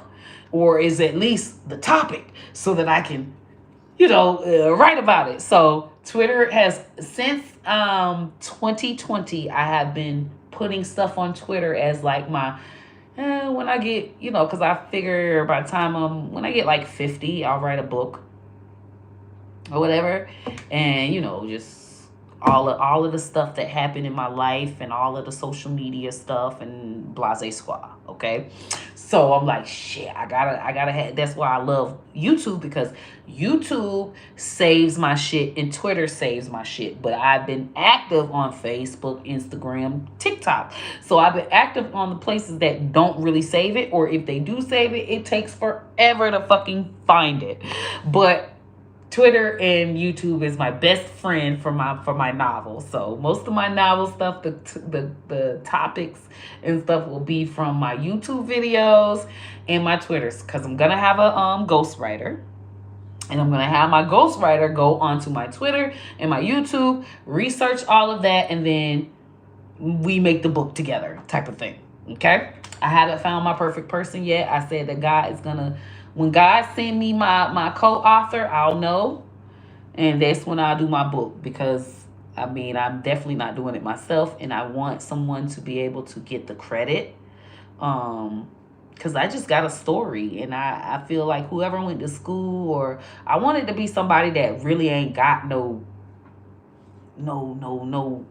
traction, no motion, so that, they could just, child, you can have all the motion you want from my damn book. Bitch, and I get a motherfucking 70%. I take 30. I make it so that, they make a good percentage. So that makes them go, because I don't have the passion to push a book for me. I don't care about my life enough to be excited about it. I'm very excited about marketing. I'm very excited about social media marketing, but I just don't give a fuck about me enough to be excited. I know. It's bad, because I would make good money from a book. It's good info, but I just don't have the passion. I don't have the push for me to make my own book. And that is so bad, y'all, because I will make good money from a book and y'all will buy my book. So that just lets you know, everybody, you can have everything, but you have shortcomings that you need other people to come through. I need a person that is just wants a bestseller. Bitch, I got your fucking bestseller, bro. I got you. But I just don't want to do it. I don't want to write it. I'm very, very good at writing. I just don't like it. I couldn't stand my fucking English AP class, but I always got a fucking A+. The English teacher, you should be a writer. You should be a journalist. I don't. It's too tedious. I could write a book. I could. I'm very good at thinking of the creative stuff and making a fucking oxtail relate to social media. I could do that. I can make an oxtail relate to a rap career. You got to slow cook it. Oxtail, it smells good the whole time. Your career smells great. It's doing good the whole time, but for it to be tender and ready, it's going to take some hours, you know what I'm saying? And hours represent years. And, I could do it. And that's a good ass book that's going to make you hungry at the same time. But I could talk it. I don't want to sit there and write it. That's me being lazy. I know I can write a book, but I know for me to write a book and the perfectionist I am, 2 years tops, maybe even 3, because I'm just so meticulous. I gotta elaborate, and I just get too caught up. You know how people long-winded? I'm too long-winded to write a fucking book. I'm too long-winded. I need somebody to come and tell me, shut the hell up, and let's go to the next chapter. Damn. Ooh. If you're out there, it's got to be some. I don't want no big label. I don't want no big people, Sherlock. I don't want no big people. It got to be somebody small. It got to be somebody that's gonna motherfucking work. That's gonna do it. That's gonna have that passion for it. You can have your own job and stuff, but if I'm your second job and you want to just make you a book and you know that you can push this book and write it and you're excited and passionate and all that shit. But it's gonna take time to find that, y'all. I've been saying that to the Lord up above. When he put that person in my life, I'm gonna know who that person is, and that's the time that the book gonna come. Because I'm not doing it on my own. I'm not just sitting there finna go and write me no book. I don't have the passion for it. I just don't. It's just take too fucking long. I don't give a shit. You suck some dick. Bitch, I'd rather go fuck. When I go to write my motherfucking book, I swear to God, y'all, I'd be like, I want to hunch. I'd rather be hunching right now. Okay, so I get sidetracked. See, I get sidetracked. So what's most important, y'all? Cardi B's career right now is at a decline. This young lady has to, anything she come out with, it has to go number one. Okay? If it don't go number one, she is seen as a failure. She is seen as a flop. And because she has paid for number one for so long, just like Tekashi and Lil Pump, they can't ever have a song that doesn't do number one. What kind of career is that? When did we even have that in the music industry where if you ain't number one, I ain't finna listen to your music. I don't even like your music. You're not cool. The reason why that's even a thing is because they made it a thing. They pushed it. The labels pushed it. The labels pay for narratives. The labels pay for media titles. Shade Room posting, oh yeah, she's number one. Hollywood Unlocked, oh yeah, she's number one. She's so great and the best and the first rapper to ever do it, female rapper. And when they say first female rapper, they know that is clickbait for a barb to come through like, what you mean by female rapper? We love Nicki Minaj. Ain't nobody beat Nicki Minaj. So that is helping y'all understand why this young lady has not came out with an album. And if she does come out with an album, everything has to be number one because Bodak Yellow did number one. And so it has to. Because she has all the fans that fight every day to show the barbs that she's better because she does better numbers. They have built this narrative for her career to where her career is not even a career. It is beating Nicki Minaj. That is what they have equated her success to, which is cockamanian, which is not great, she has a pretty good lawsuit. If she can prove that they tried to make her career to diminish Nicki, she can sue right now. Okay? And she has the savviness enough to where she can independently build her own following. Okay? 5 years, she will be able to still make music that is trendy, help other artists. It won't be on that high level like Nicki Minaj, but it will be an excellent supplement. But she would have to admit that they Payola, they will take her awards just like they did Milli Vanilli. But it would be up to her to say, I don't want to keep doing this. I want to whistle blow these labels that made me go after this young lady, and now it has diminished my fan base. I'm stressed out. These people think that I'm a villain when really I just want to tell them I was just following orders from these labels. Nicki Minaj knows that. That is why she has a if you notice, she could be very venomous, but she wasn't. She just said sympathy and payola. She explained it in an educational way. Okay? She knows that this lady is being driven by labels. That's why she said machines are against me. She still has a heart for Cardi B. Cardi B is a New Yorker. She just knows that, bitch, you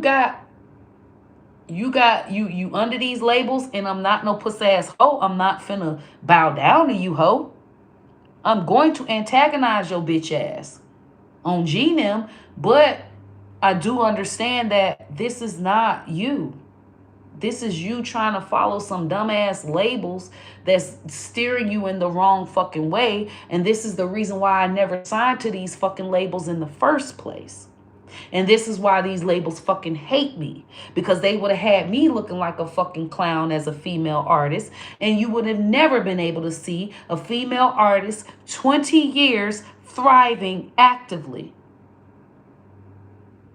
That's why I love her. Yes. I love you, Miss Magic. She needs to take accountability. Miss Magic, I'm telling y'all, I had to break it down. I had to break it down, and I said, you know what? I'm gonna say it today, cause I was waiting, cause I've been nuded, but I was like, you know what? I just didn't want to seem like, oh, I hate Cardi B, or I hate. It's not that, y'all. It's the industry. It's these labels, okay? And the way that you can break yourself. Cardi B has an option right now to whistleblow, and it will make her lose. The machines will be against her, but you buy to get respect from Nicki Minaj. Just like Nicki was nice to the city girls again, because she understands that this is machines. And if you see JT's language after JT featured on Nicki's song, and Nicki gave her her props and put her, did I don't know, it was Queen Radio Live with JT. You can tell JT's language about the industry has changed. She talks about how things are bought and not earned, how the industry is so fake and bought. Everything's you can buy it. If you see how once an artist knows that all this shit is fucking bought, JT knows that. Only reason why JT and the City Girls say Cardi B encouraged them more than Nicki Minaj, because they knew they can't rap like Nicki Minaj. And if I have to rap like Nicki Minaj to be the female artist that she is, I don't want to be a female rapper. Correct? I'm going to let y'all sit on that one right there. Because these young ladies did an interview and said that they seen that Cardi B gave them inspiration that it was even possible. Nicki Minaj did not. All them girls, all these rappers that's coming are Cardi B inspired rappers. Because thinking if you had to rap and think of all the motherfucking the double entendres, conundrums, and fucking metaphors to be a female rapper, nah, I'm good. Bitch can't think of all that bullshit. Bitch cannot think of that shit. That bitch got a mind on her, okay? And if I gotta be a female rapper, and that's the only way that female rappers will be accepted in the rap game, is to out rap a rapper with that kind of motherfucking confusing ass rap shit. Nah, I just strip. I just get on the pole.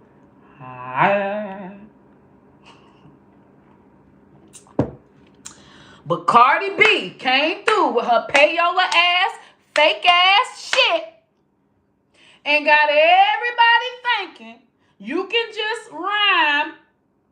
You know me. And then one, two, and then I got bloody moves. And then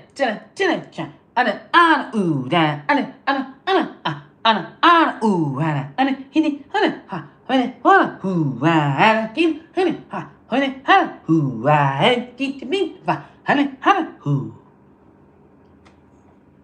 I can do that. I can honey and heedy hoo. I can honey and heedy hoo. Yes, ride Kodak wave. I can ride a nigga wave and hottie hoo and get on the pole. And everybody knew they was cuter than Cardi B. A lot of these rappers. God damn it. A lot of these goddamn pussy ass hoes. And I'm sorry.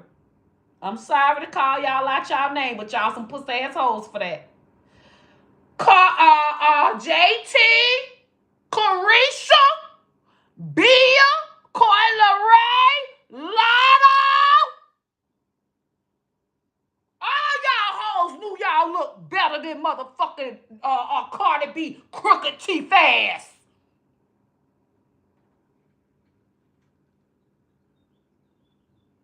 Her goddamn hocus pocus face ass. That bitch look like she can go on the hocus pocus. That's my favorite motherfucking Halloween movie.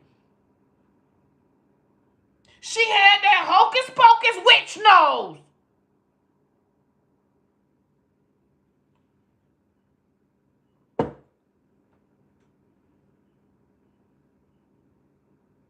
You hoes sitting up there hollering about, oh, I'm so inspired by Cardi B. She opened up the doors. No, you hoes knew that she was ugly as fuck. You look better than her. And you can come through and hidey hoo. Just like her. And get some fucking wow. Now I'm mad now. Now they done pissed me off.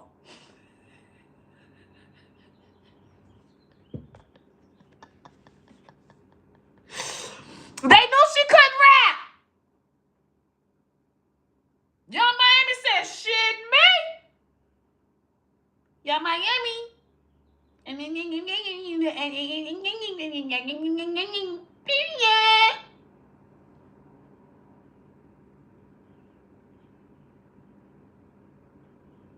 They seen what the fuck they was saying was rapping. It's like, oh, let us in. That's why you see that's why you see so many of them now. And you gonna see them. Oh, the label's gonna try it.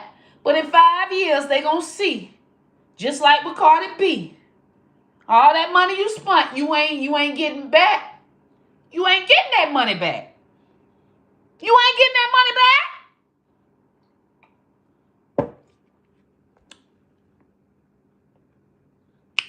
Listen, they all knew that woman couldn't rap, y'all. All right, and they knew that they looked it better than her. They teeth was better than her. So they say they finna go on in there. Now, she out of there. And Meg would have never did that motherfucking walk with Cardi. So many people would have had sympathy for her in the Tory Lanez situation.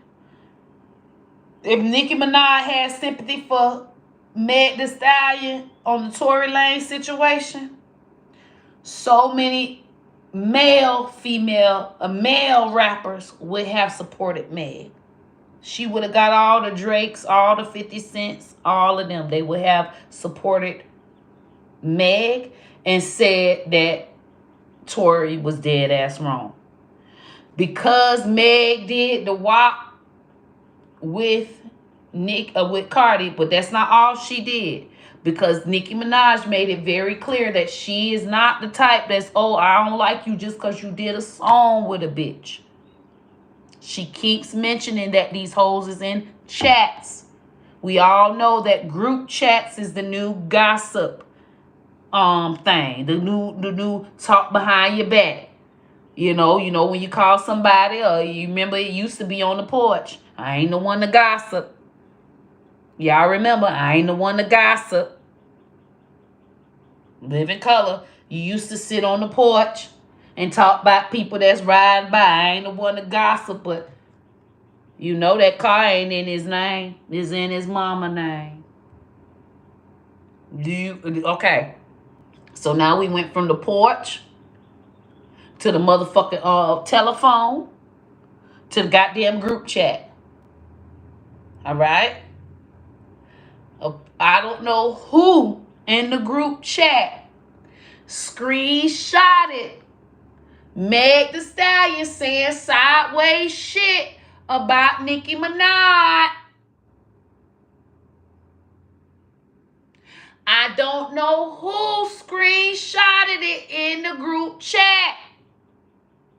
It's a lot of people in the group chat. We don't know who the fuck screenshotted it. We don't know how it got the motherfucking Nicki Minaj.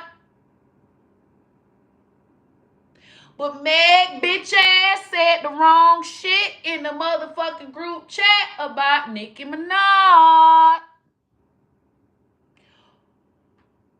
Either way, Nicki Minaj already had a little side-eye battle because the bitch told her she need to abort a baby.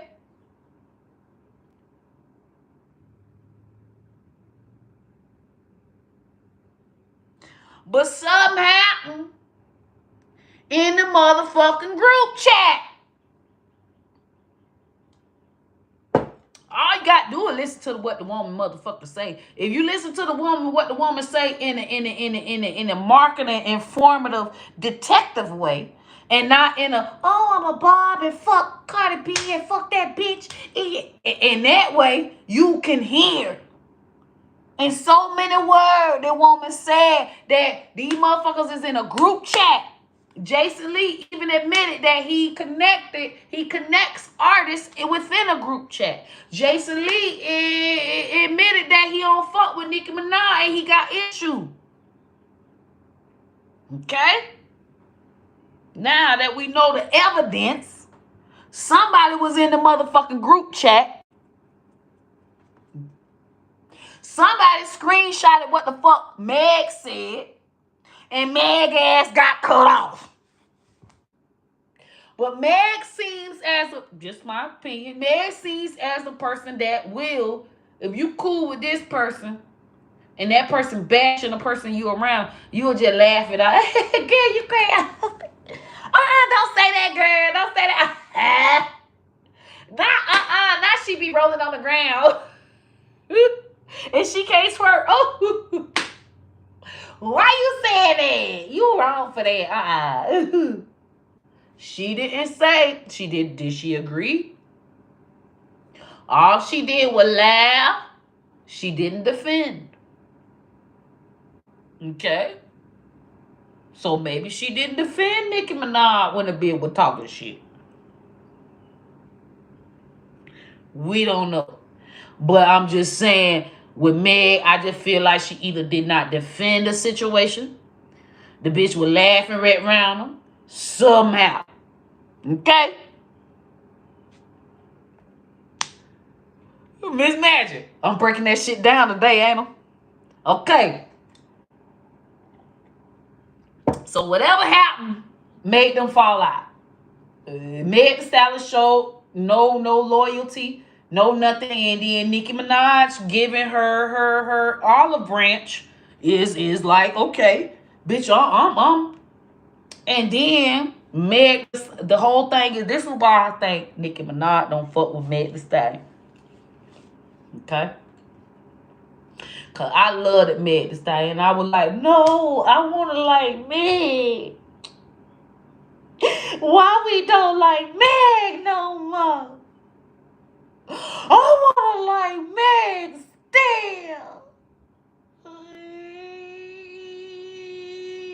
Oh, I threw a fit.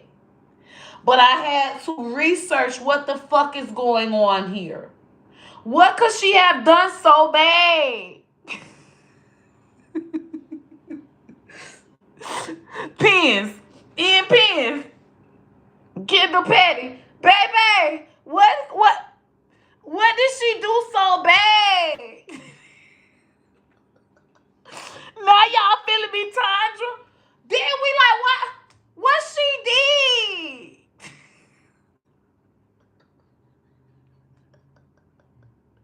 This is good. This is good shit.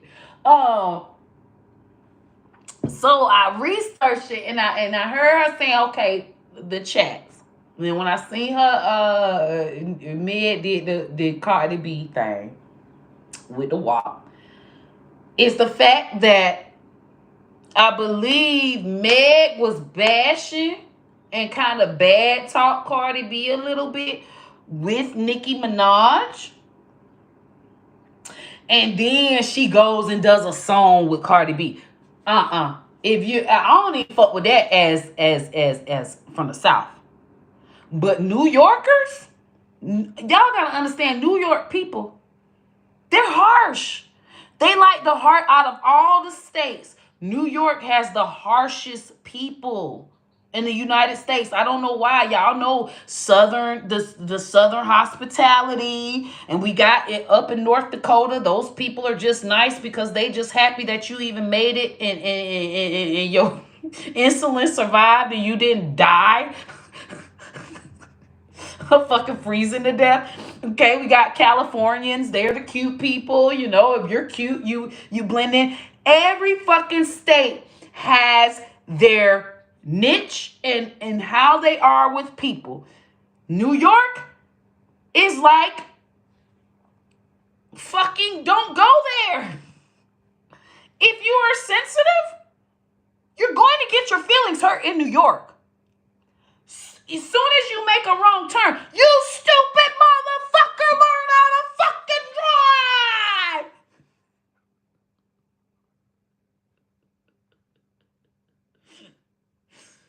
So, when I explain Nicki Minaj, I really like to let y'all understand that this woman is from New York. She's not she's not Beyonce, okay? That's from Houston and scared and gonna just, yes, massa.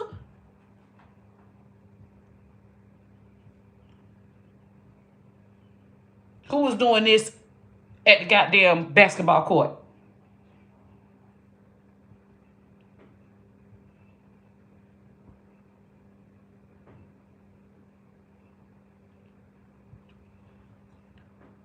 Would there have ever been Nicki Minaj?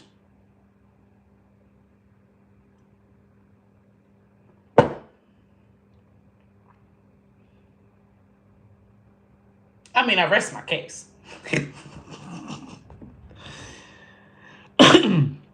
Okay? You know, Southern, I'm Southern. I know when to shut up. Bitch, if I were with Jay-Z, he want to fuck every bitch. Okay?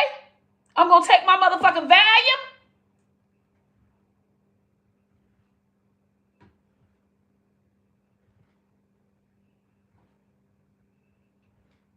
Bitch. But had I been from New York,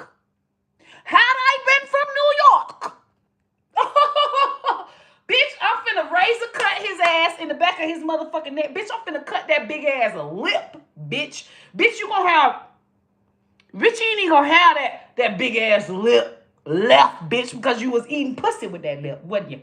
You was eating pussy with it.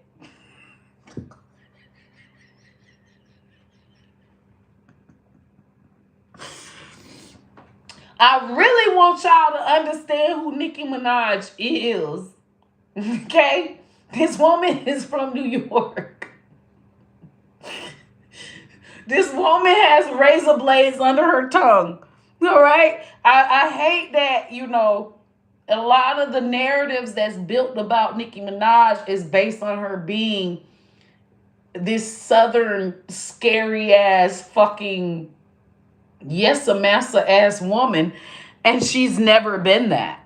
And she's from Trinidad. So now you got the Caribbean. Okay. You got not only New York, but you got the Caribbean. Those two attitudes. Somebody's getting cut. Somebody's getting fucking hot potash poured on them. I mean, think about the most old school ass fucking rituals, Caribbean rituals. Like, where's the machete? Somebody's getting their fucking neck cut. This is what this woman grew up in old school Caribbean in New York. She's heard the most meanest things. I will fucking take your tongue, cut it, and feed it to this person. I will fucking take your tongue and fucking stick it up my asshole, then shit it out. She's heard these kind of things. Okay? I really want y'all to understand New York compared to all other states in this fucking country. Okay? These people have to smell piss in their streets all the time. Okay? It literally smells like piss. You know how when you smell piss, you get an attitude? What the fuck? This is everybody's face in New York.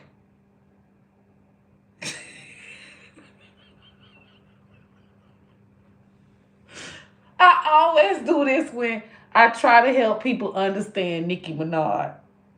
Okay? Because that's how I understood her from the jump.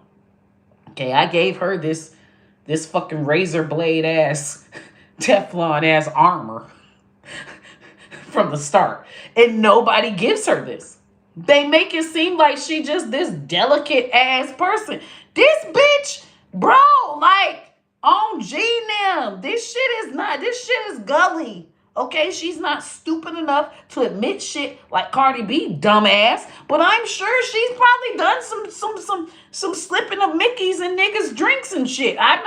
This is normal in New York. This is normal behavior. The women are a lot more fucking harder than the men, because there's men that send the women because the men think that the women are soft, and they'll send a woman to fucking shiesty a man that's thinking the woman is soft. But really, she's a fucking razor blade, and she fucking robbed you blind. Oh, shit. Have we understood that New York and anything that is birthed out of New York is fucking shiesty, gangsta as fuck, and fucking pit bulls? Do we agree? I just want to know, do we agree? It's cold in the north. She cut Safari allegedly. For real. Okay. So people are agreeing. A lot of New Yorkers, you don't admit all of the don't say shit. Don't admit shit you did, but just say I concur. Just say I'm from New York. I agree. That's it. You ain't admit the shit. But now that we understand that New York is very, very tough, our best female rapper, and the only female rapper comes out of New York. Isn't rap tough? Do you think our best female rapper was going to come from North Dakota? California? Atlanta even? No. Our best female rapper is going to come from New York, because she has to hang with the men. She has to hang with the razor blades, okay? It's only right that our best female rapper in the whole universe is from New York. Do we agree? I'm giving y'all time to let it settle in, because we got to agree on this, okay? And if you think that a female rapper, the best one, should be from a different state, drop the state. Drop the fucking state. Chicago? The Brat. You guys, Chicago had their fucking chance. The brat's sitting up there getting pregnant by a woman. That's y'all gangster. Keep going. That was the only other one that said Chicago. Shit. I mean, Miami, Trina, nah, we more about scamming niggas and shit. We is not hard. We is not, we will cut a nigga if we got to. Okay? We is scamming. We sitting up there fucking niggas that's motherfucking scamming some shit. Period. That's Trina. We got them all. Who, I feel like, when I'm from Florida, I feel like the hardest, best female rapper need to be from New York. Motherfucker got to smell piss all day. We in Florida with palm trees, beaches. Have you seen a New York beach? It's death. It's fucking death. They drop bodies in the beach in New York. The New York beach is known for taking dead bodies there. Not enjoying fucking laying out on a chair with palm trees. You got to understand, if a state has a beautiful beach and they turned it into a fucking grave site, it's a pretty hard state. Okay? So with that just lets you know Nicki Minaj's mindset. And I feel like she's done well with being from New York. She hasn't went to prison. I mean, she hasn't killed anyone and fucking did a ransom. She's not all into the whole gangs thing. She curved herself into a crazy Roman type of pop type of persona, which was great for her. She did not hone in on the hood. It was great for her, but it's still in her. Okay? So when Cardi B comes after her, she's going to lash out, and I feel like she lashed out in a okay, I'm from New York, you from New York, bitch, I'm not finna bow down to you, puss asshole. Same thing she did with Remy Ma. I'm going to latch out, but it's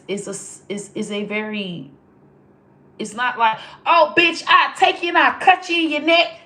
No. When she responded to Remy Ma, she said, I could have helped you out that pit you fell in. Meaning, bitch, you could have just came to me. You didn't have to go to these fucking labels and fucking buddy with these fucking labels that don't give a fuck about you. Because in 5 years, you will see that they don't give a fuck about you. And the whole reason why I don't give a fuck about them, and the whole reason why they're using you to go against me, because I seen that they went about shit and don't give a fuck about us and will make the wrong decisions on account of our careers. And I chose to go with a black man, Lil Wayne, that I knew that would make the right choice regarding my career. And these big labels are coming to you, Remy Ma and Cardi B, to go against me and say that they have your best interests at heart. And look at you now.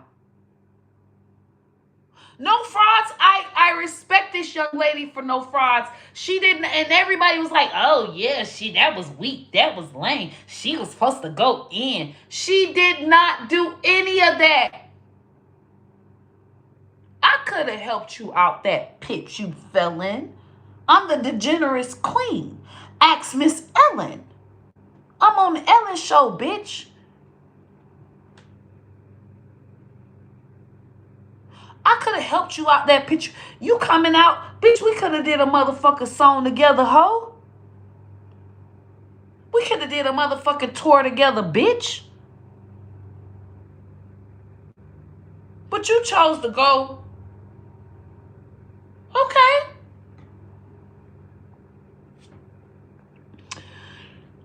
Yes, 4 times platinum.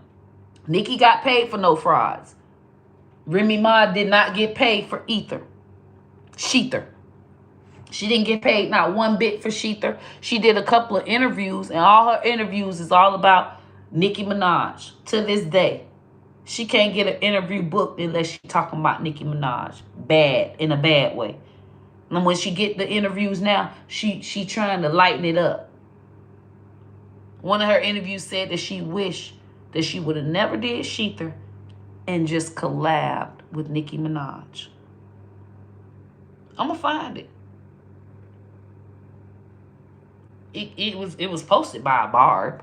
I follow all the Barbs because the Barbs, one thing about the Barbs, they keep them stats. They are up on them stats. But it just shows that she knows. Papoose know. They both know. Their rap careers are over. Especially because they represent hating on Nicki. And if I was Nicki Minaj, I wouldn't let that bitch back in. I don't care. But see, Nicki has gotten to be a little more motherly. I ain't got kids. Nicki done had a child, and Nicki has changed. She's a lot more soft now that she done had Papa. Papa got that bitch so motherfucking soft. She used to be motherfucking hard, Teflon. Remember I say New York, Teflon. No. Papa got her soft. She done went down to Jersey. She ain't New York no more. She's Jersey. Jersey is still tough. They ain't New York. She's fucking Jersey, man.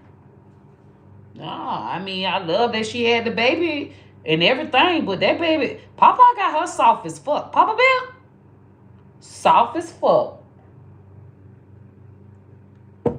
Oh, she's soft.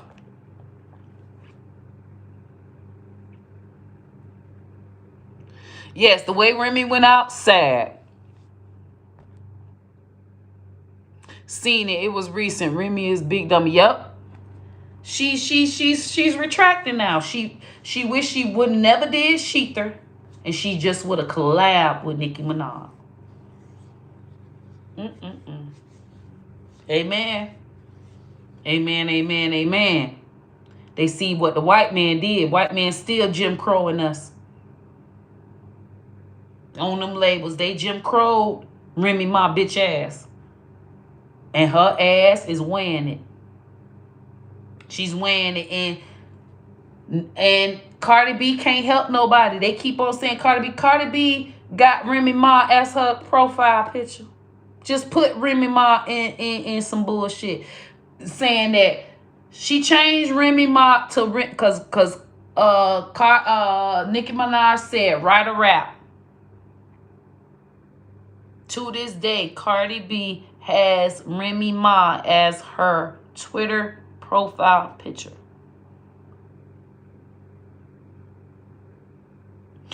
That was her response to people telling her to write a rap. Oh, Remy Ma wrote a rap that ended Nicki. It ain't in her. Remy Ma still to this day wish that you would take me off your damn profile. And I want to tell Nicki Minaj, I'm sorry for doing Sheether, and we should have did a collab. I know you would have helped me out that pit I fell in. I know you the degenerate queen. I asked Miss Ellen, and she said that you was.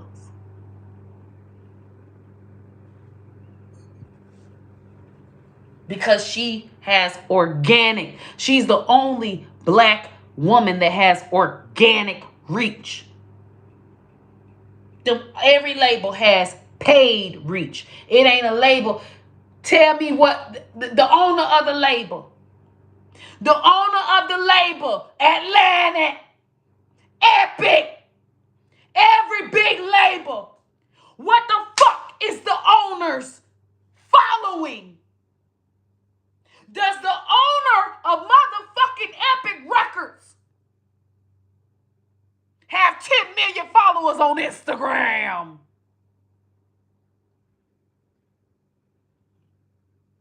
Lord, I need somebody. I need an organ. I need an organ right now. I need an organ because I'm preaching right now, and I need me some backup. I need an organ. I need somebody organ. I need some people to be, you know what I'm saying? I need. I need a tambourine. Somebody need to be shaking a motherfucking tambourine right now. I need that organ. Dun, dun. Every time I say something, dun, dun, dun, dun. Lord, the guy said, don't put me in it. God said, don't put me in it. He done throw my whole phone. God said, don't put me in it. Don't put my instruments in it. God, I just want to hold the organ and the tambourine. I just want to hold the organ and the tambourine. Does Atlantic's owner have I'm gonna say 5 million because I think Nicki Minaj got a whole bunch more. I think Nicki Minaj damn near 100 million on Instagram. Does the owner of Atlantic have an Instagram with 1 million followers? I bet he don't. Does the people that work for Atlantic, the ARs, the beat makers, do they have 1 million followers on Instagram? No. Motherfucker. But they the big ones. They pay. It's an AR where right now works for Atlantic, Epic. And bitch, you got more motherfucking followers than that bitch got on a motherfucking Instagram. That motherfucker got 200-300 motherfucking followers. How the fuck is you gonna help me? A bitch with 1 million followers get somewhere. You're paying. And then you're gonna charge me and say it's marketing. You're gonna pay an executive to put me #1 on the Spotify list. But you're gonna charge me $10,000 for advertising fees.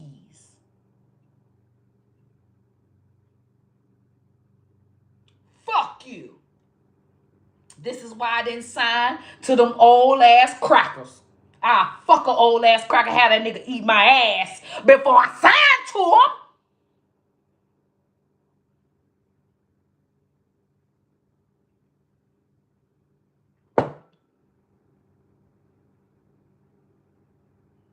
That is what Nicki Minaj did not do. That is what she was smart at. All these new bitches coming through, the bitches signing to them puss ass crackers. That's what the fuck Cardi B did. Sign to that puss ass cracker and let that cracker try to take a black woman down. But it ain't happening, puss ass hoe. Well, let's motherfucking talk about it, bitch. You failed, hoe.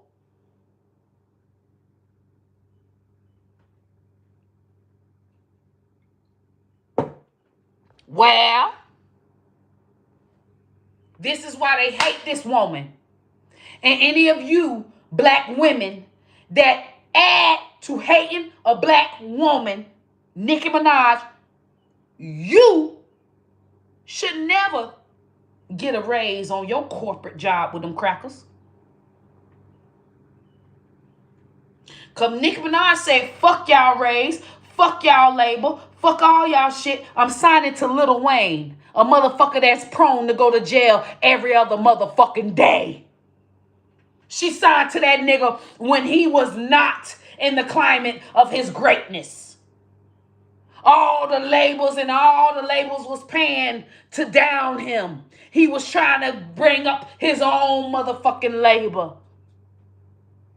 Bitch. So any of you that have a problem with Nicki motherfucking Minaj, you have a problem with black excellence. Know your fucking history. She signed to Lil Wayne when it was a time with all the labels. You think Cardi B would have signed to Kodak Black? That bitch took Kodak Black shit and used his shit for her own gain and signed her name to them crackers. Nicki Minaj did not sign her name to them crackers, and they wanted her. And she signed to Lil Wayne.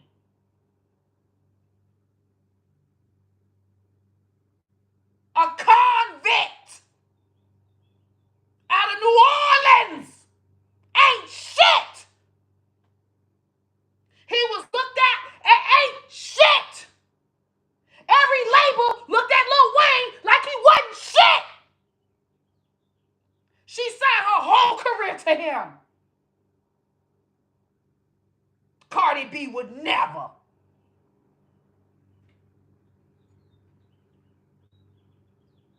And that's who y'all say is the best female rapper? Nicki Minaj, the only one believed in a black motherfucking man. And still to this day, she believe in a black man that's down with all odds against them. Her husband. Fuck y'all. Every last one of y'all that have a problem with that young lady. Fuck you. And if you're black and you're a black woman, fuck you. Every struggle you encounter, I hope it triples. I hope it fucking triples. Every motherfucking bullshit that them crackers hand to you, and you know they handing it to us like a motherfucker.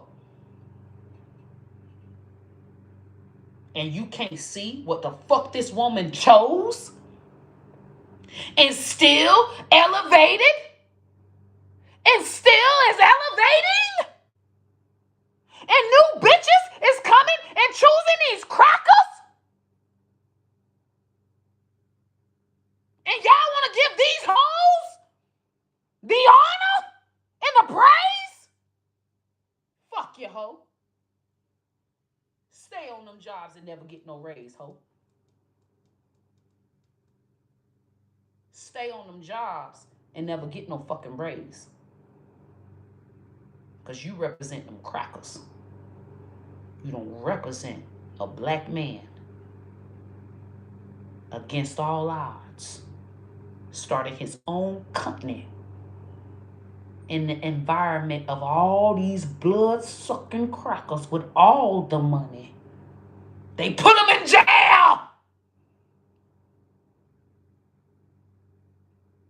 Y'all remember they put Lil Wayne in jail? Nicki Minaj and Drake was having tours saying free fucking Lil Wayne.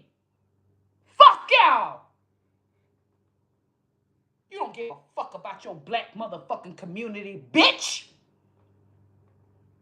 You don't.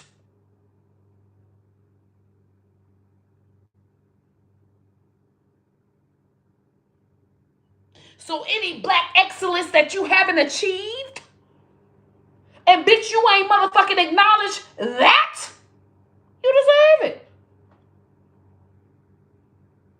Keep working them little bitty jobs and watching them white folk get the motherfucking raise over you. Ain't like you care. Cause you said, didn't you say Cardi B was better than Nicki Minaj? You don't ever deserve a raise, ho. On G now. Period. Stay your ass, working your little job with your little hours, and when that white folk get above you, don't go to saying, oh, they doing us so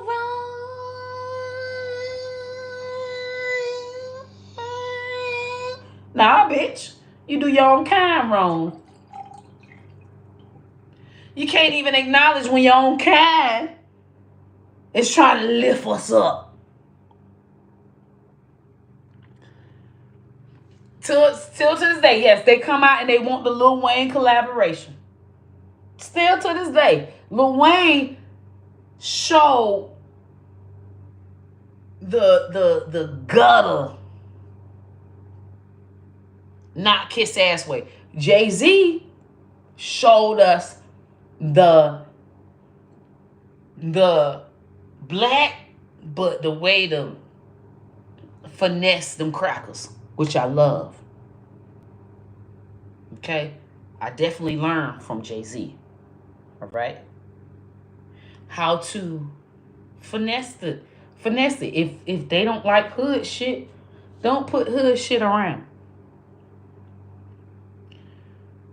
Jay-Z mastered, you can't beat them, join them. And I respect that young man for that. But Lil Wayne took the route of you can't beat them, fuck them. If you can't beat them, fuck them, and you beat them. Okay? Lil Wayne did not wave his red and white flag. He went at their ass. Okay, still has that going at their ass attitude. Fuck you. So, I respect both. Yeah, I motherfucker, I went the Jay-Z way because I ain't finna stand up against them. You know, I'm scared. But it has been times that I stood up against. With my Auntie Hammy career. Jay-Z was my mind in my corporate career. Lil Wayne helped me with my Auntie Hammy career. Saying, fuck y'all, I'm not signing shit. I'm not signing my name to shit. I'll do it on my own. So with that, we have to give this man his props. Lil Wayne is phenomenal at what he did. Y'all know, you look at the interview. Do you remember this man's interview? It's fucking stellar. They was asking him all these questions. What the fuck? He was just so fucking like, I was like, dude, they gonna take you to jail, dude. Anybody else would have been like, okay, yes, sir, master. Okay, yeah, I did this. And nervous. No, he was very nonchalant. Yep. You want to ask what the fuck? What's the question? Nah, I'm straight. No. All right.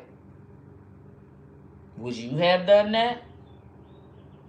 Ooh, ooh, ooh, ooh. Have y'all seen this is y'all homework. Y'all need to go and watch if you have not seen, because this will give you will give you the heart that I have, the Teflon I got.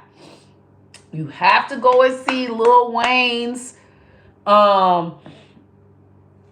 interrogation, when they interrogated him about shootings on his bus, and before he went to jail, his big interrogation. Just put in Lil Wayne interrogation, is fucking viral. Okay? And how he was responding to the lawyers, and how he was just making them look stupid. He had no respect. What he tried to display is that I have no respect for authority, and they can kiss my fucking ass. Okay? He was going to jail. He knew he was going to jail. But how Nicki Minaj and Drake held him down while he was in jail, made sure Young Money was lit, similar to, I would say, not on the hype of what Lil Wayne, Nicki Minaj and Drake did, but I liked how Young Miami still kept City Girls alive while JT was in jail. Even though she made the wrong decision by being Team Cardi, because she just wasn't knowing numbers, and I wouldn't expect Young Miami to have any social media marketing knowledge. I wouldn't expect her to even get what an algorithm is. Okay? But from me just assuming what her knowledge is and how she kept it alive, I appreciate her for her efforts. Even though she made the wrong decision with Cardi B, I still appreciate her for her efforts because she did what her knowledge allowed her. Okay? Now, um, how Nicki Minaj came through. Let me see what my people saying. Remember, Cash Money Millionaires took all the advance money the label gave them and chopped up their album in their basement rather than use the label's engineers. Yes, yes, Erica, yes. How Young Money did it was so organic. They did it very not, when labels come out, they try to act like the person is all that. Nope, they did it from the muscle. They did it from the muscle. Okay? And how they represented, we thought that Young Money is over because Lil Wayne is going to jail. No, literally that's all I hear. That when I think of when Nicki Minaj finna start a song, Young Money, Young Money. It make me so teary-eyed, y'all, because you gotta understand this is a black woman, bro. She went in for her career and for this black man. Okay? This black man. You can't ever say that Nicki Minaj never she put black men before herself. And I can't even do that. I can't. I did before, and I learned that, you know what I'm saying, it gets me to where I ain't got shit, and I gotta struggle with them, and I refuse to struggle with a black man. And that makes me less of a black woman. And Nicki Minaj is more of a black woman. This woman built her biggest dynasty, and she chose to be with a felon that has a R charge.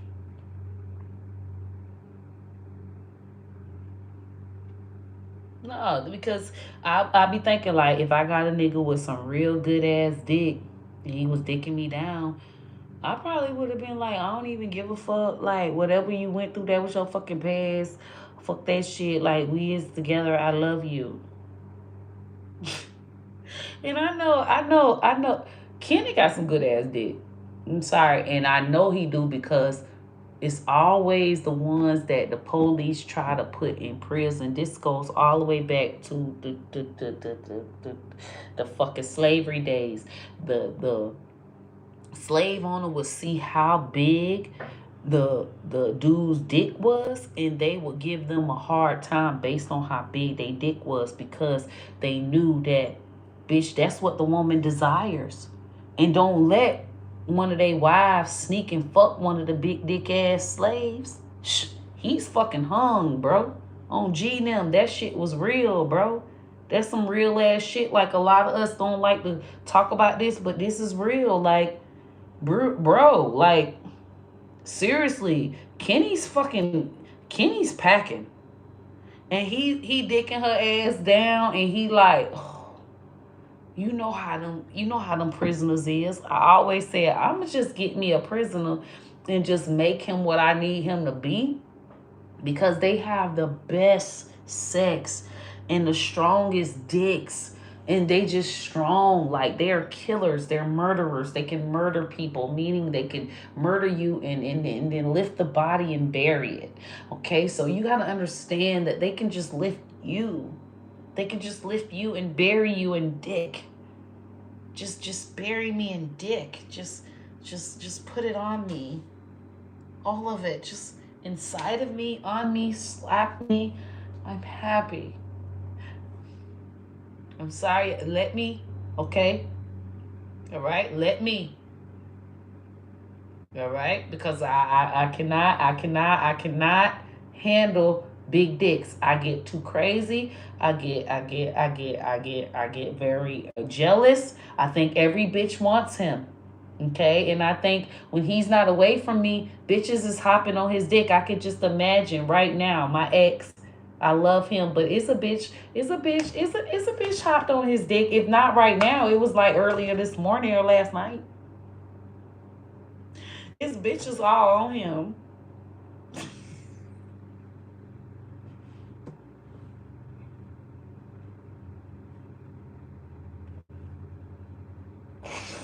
Okay?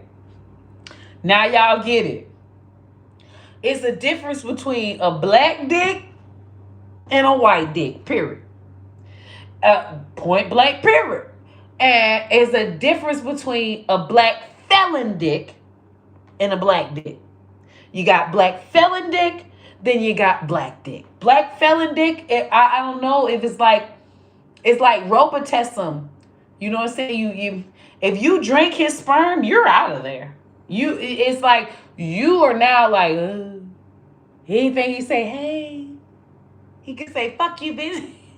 Boy, quit playing. You so funny. Oh my God. Seriously.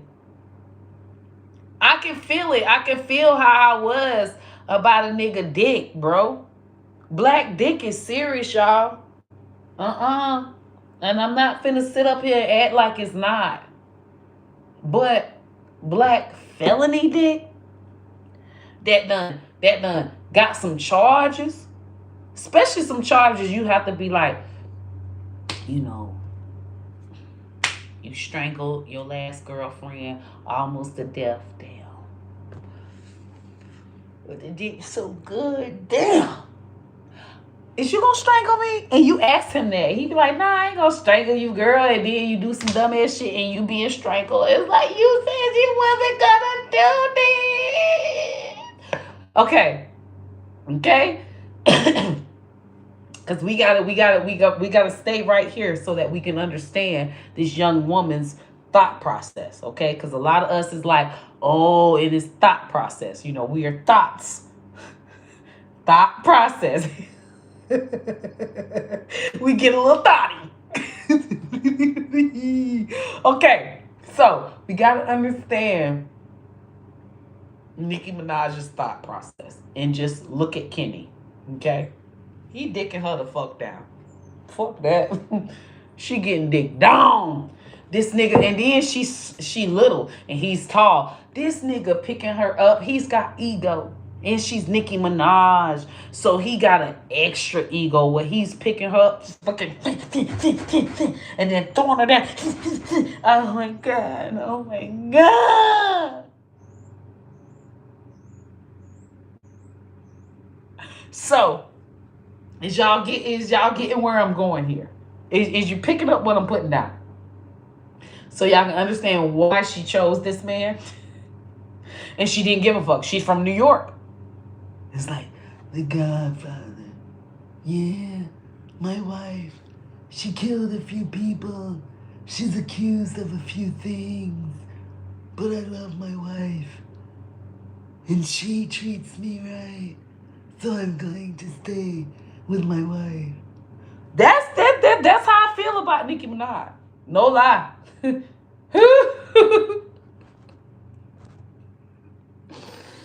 Yes, when she whine upon. Okay, and then she Caribbean. Okay? Caribbean women need long penises. Okay? Nicki Minaj likes long penis. I'm not gonna lie. I really feel like Meek Mill was long, but Kenny is way bigger than Meek Mill, and she said that. And I think Meek Mill knows that Kenny's way bigger than him. He knows. Like, this is some dude that's just always... Like, Kenny, I've never even seen the man smile. Like, on G&M, Kenny is scary. And he is dicking her the fuck down. She is in a dick trance. She is definitely in a dick trance. But I don't think he like one of them creepy ass people. That shit was just, Bit were on the corner. And Bit was trying to get fucked. Bit seen me fucking this other hoe. Bit want to motherfucking holler about, I done did some shit to her because she underage. And now this hoe want to use this shit against a real nigga like me. Period. That's how I feel like the situation went. Nobody can ever tell me. I don't give a fuck. Y'all can say I'm a saying that the victim and all that kind of stuff that y'all victim shaming and shit like that. I don't give a fuck. On G-Num. Y'all see what time it is. Y'all is not slow. Y'all know what time it is when a motherfucker is perverted in a problem for a child, and when a nigga fuck the fast ass hoe. Is a difference between when a nigga fuck the fast ass hoe and when a nigga is a child molester. Period. Stop that. On G-Num. We already know that. And if a bitch don't like Nicki Minaj, if I ain't like Nicki Minaj, I use that shit all the time. Oh, I use that shit all the time, cause bitch, that's a way to use it. Bitch, you the one decide to fuck with him. If I ain't fuck with her.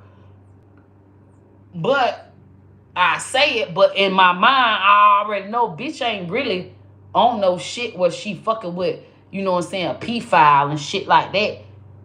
That's really a real deal ass nigga that happened to fuck with a fast ass hoe that now this hoe trying to get caught. Period. This bitch, he done. Why you ain't go after this man the whole time when he was out before he even fucked with Nicki Minaj and got back with Nicki Minaj or anything? Bitch, you wasn't even studying him.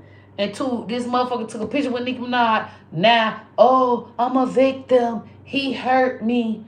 Pussy asshole, you'll get spit in your face. And then, they're calling and threatening me. Bitch, you should be threatened on G-Num. On G-Num. Walk light, ho. You got churn. You need to think about your fucking kids instead of this motherfucking clout. Cause pussy asshole, you get all this clout. What can you do now? You don't rap. You don't do shit. What, you gonna sell some motherfucking rags, sponges? You gonna sell some motherfucking crybaby ass napkins?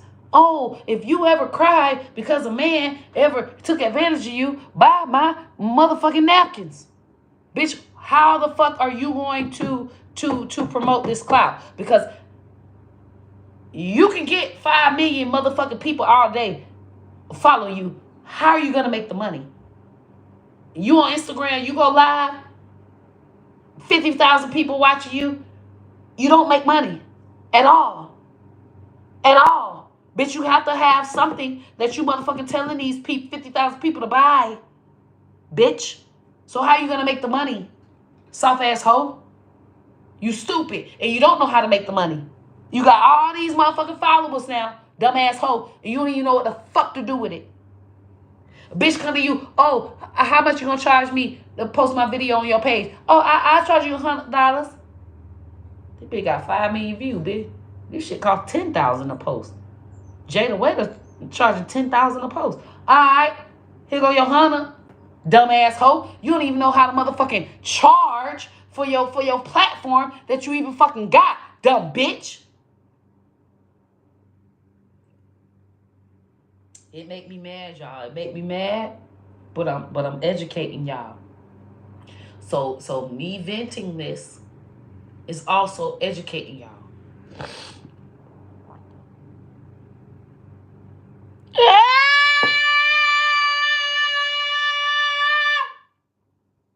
Natalia. No, you did. She tried to sell t-shirts, surviving the petties.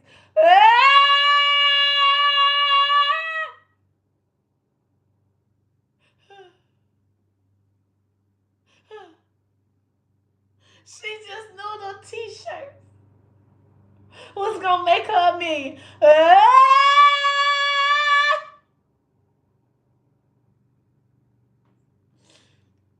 Help me, Father. Help me. Help me, Father.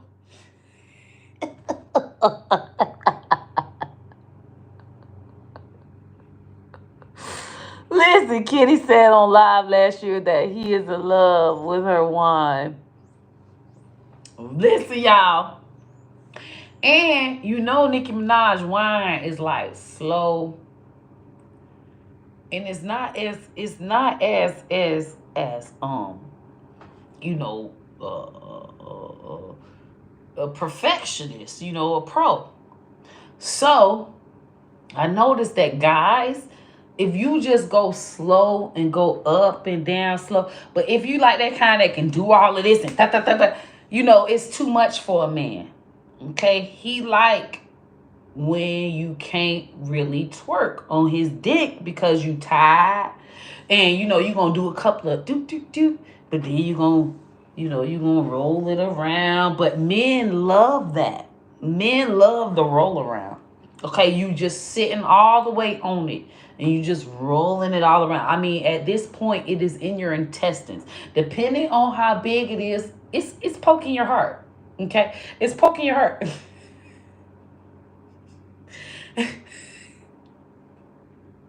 It's poking your heart.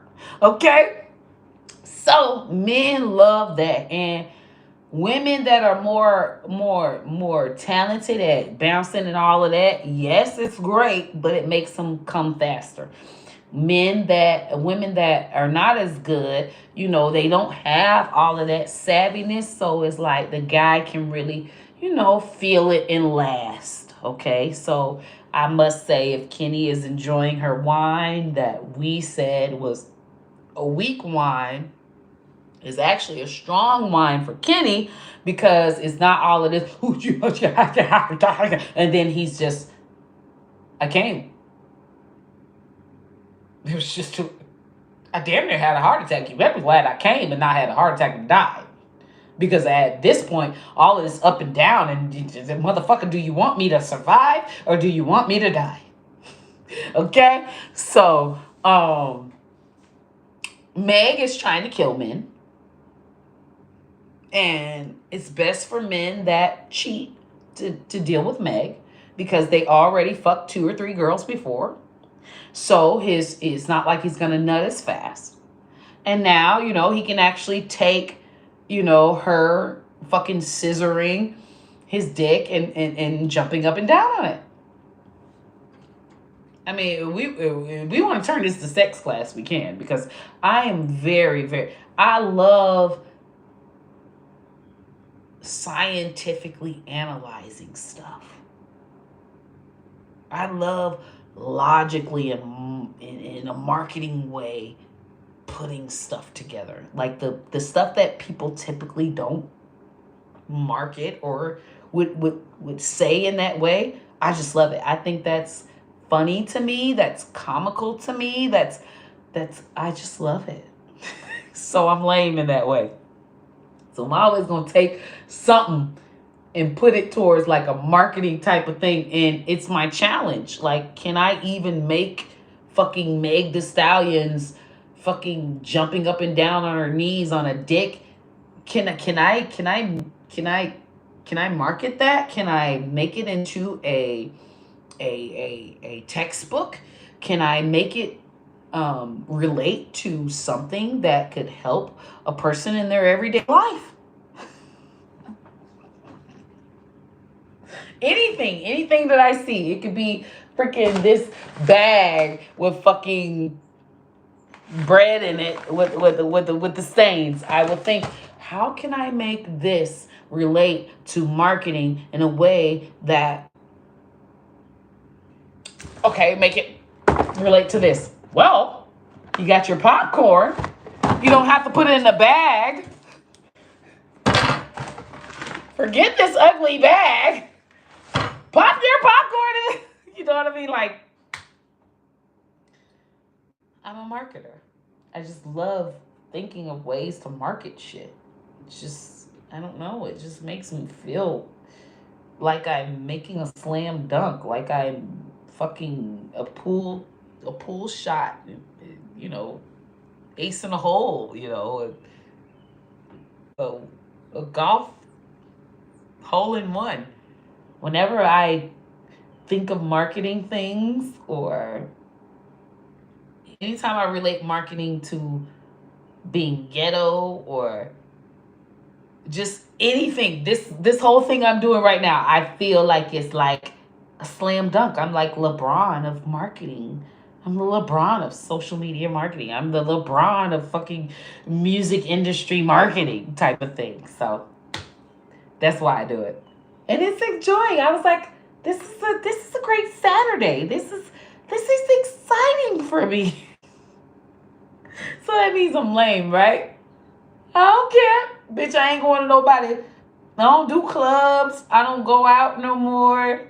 I don't do that no more. I think I'm retired from clubs. I'm done with clubs. And I did clubs for comedy shows.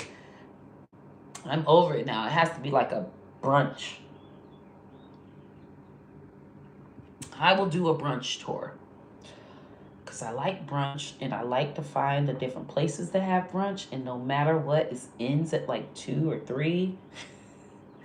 Then I can go home and take a nap.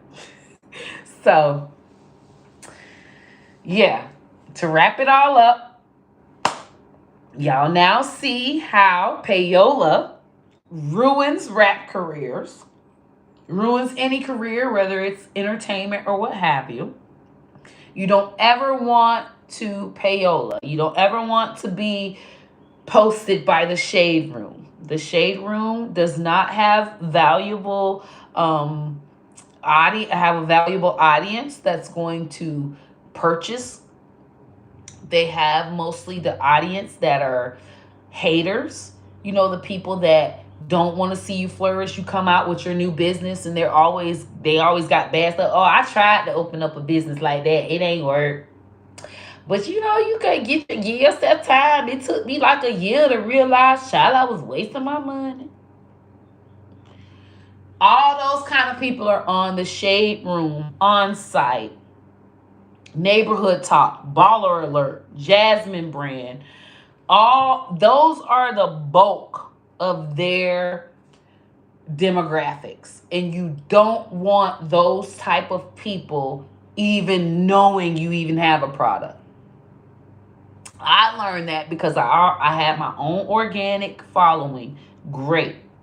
But it was once Shade Room post me on my Instagram, I got so many trolls. And it's like, dude, if you see it on Facebook like this, my hair is nappy for a reason. This is the character. But it was like it's like they had and when I went to look at my demographics and it tells you similar followers, it said Cardi B. I promise you, before I went viral with pew pew pew, and that heifer posted me, and then Shade Room posted that heifer, La Milan. Okay, this heifer set up there and copied me and reenacted my motherfucking pew pew pew. I had probably 50,000 followers. That whole setup there did my shit. Within 3 months, I had 300,000 followers. Okay? But it's not followers that I wanted. They weren't buying none of my music. They was always telling me I needed to get my hair done. They was just trolls. La Milan and Shade Room brought me a bunch of fucking trolls. I didn't want that on my fucking Instagram. My Instagram was doing just fine with my 50K of people that actually fuck with me. They was buying my music whenever I posted a video. They liked it. They laughed. But it was once Pew Pew Pew went viral. And La Milan, little ugly ass, that little skinny little ugly bitch. She ugly as fuck. Ain't nothing can make the whole cute. Telling the fucking truth. And I don't give a damn if she don't like me no more. You ugly. Ain't nothing can make you cute like an Instagram model. Never. I can possibly be an Instagram model. Not you. You got to get all kinds of nose and all kinds of shit that Cardi B did. Now, that bitch reenacted my shit. And the reason why La Milan reenacted my shit, which is the reason she reenacts all people's shit, is for clout. It's not because these people fuck with you. I learned that. At first, I was like, oh, great. No, they don't fuck with me. These motherfuckers don't fuck with me.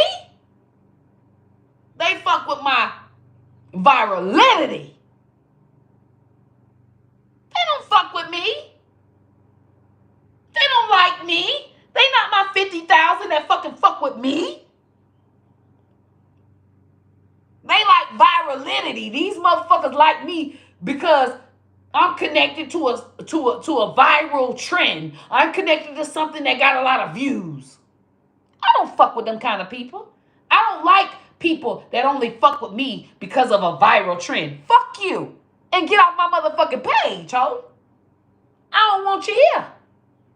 Go follow Cardi B them and Lil Pump them and Tekashi them. Cause bitch, when my shit and when I post something the next day and my shit don't get 1 million fucking views, I don't need you hollering about I fell off and I'm a flop. Take your bitch ass on to somebody that's always getting views for your motherfucking entertainment. Cause that's what helps you. You don't even give a fuck what the fuck I posted. You give a fuck about numbers. You watching numbers, ho. And you want that credit of saying, hey, I only watch stuff that's viral.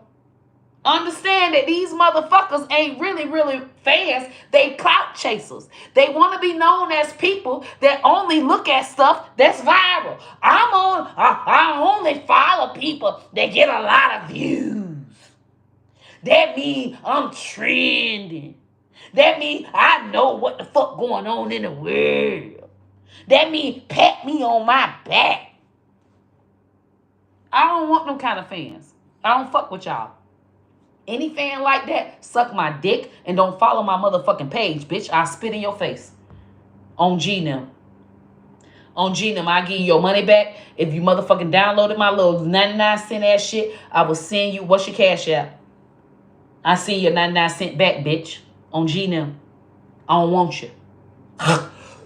Spit in your motherfucking face, ho. And fight you for downloading my shit. I want to fight you for downloading my shit. Because you's a pussy ass hoe that downloaded my shit. I want to fight you.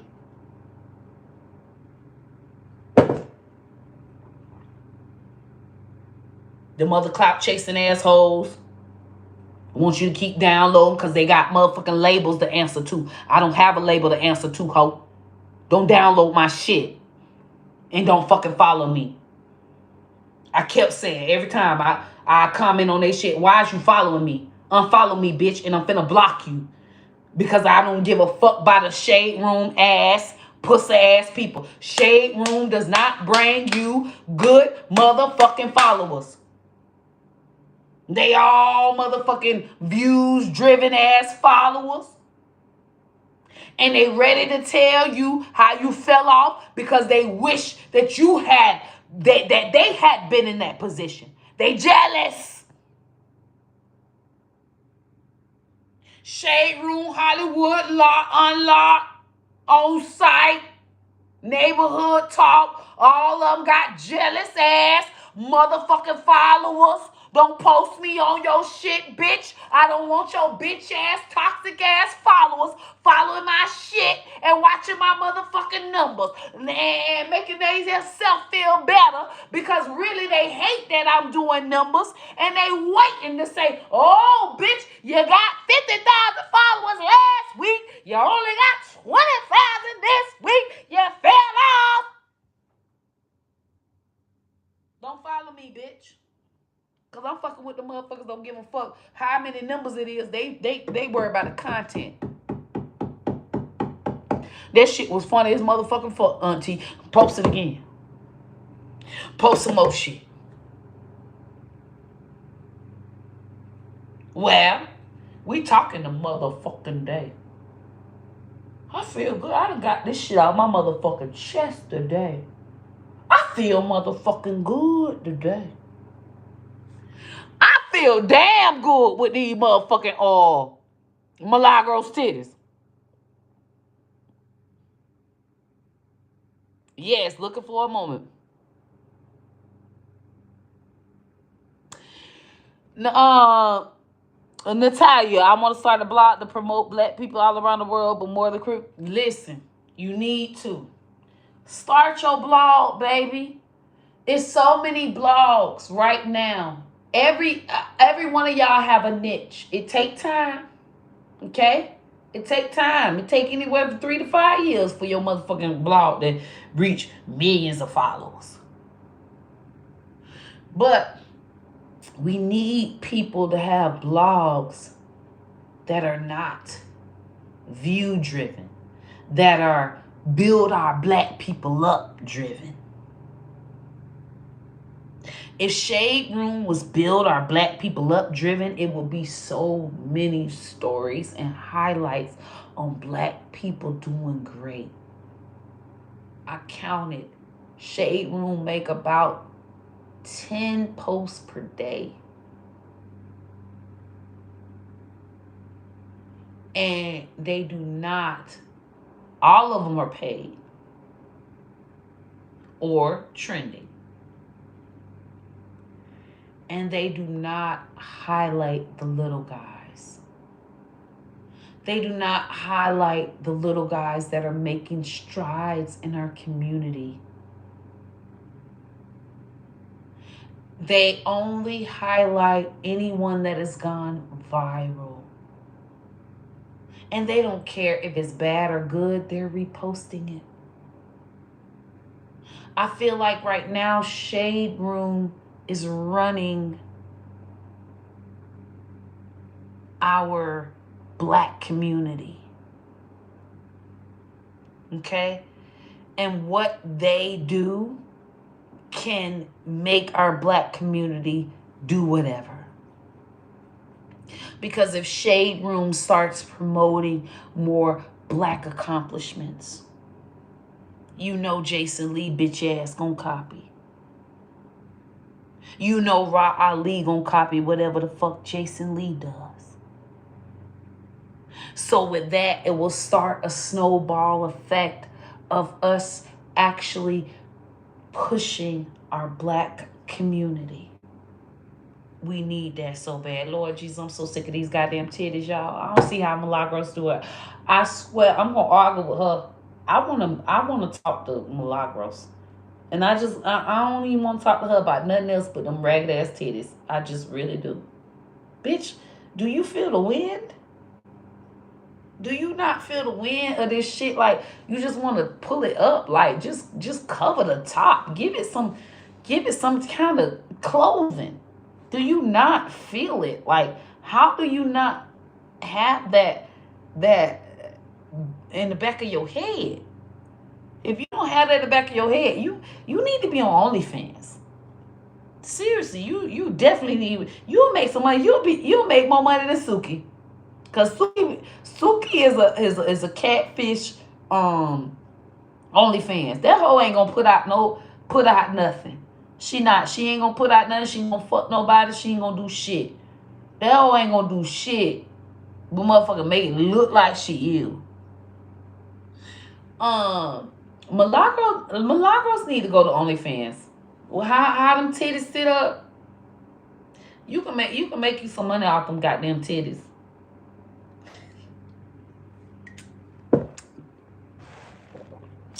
So Megan would never got that Beyonce feature if not for Nick. Correct.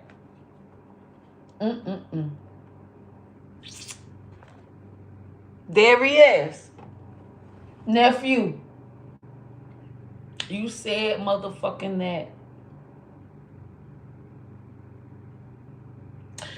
And that's why Beyonce done backed up from all the motherfucking artists. She ain't got time. Beyonce don't deal with drama. She don't deal with drama well, as you can see.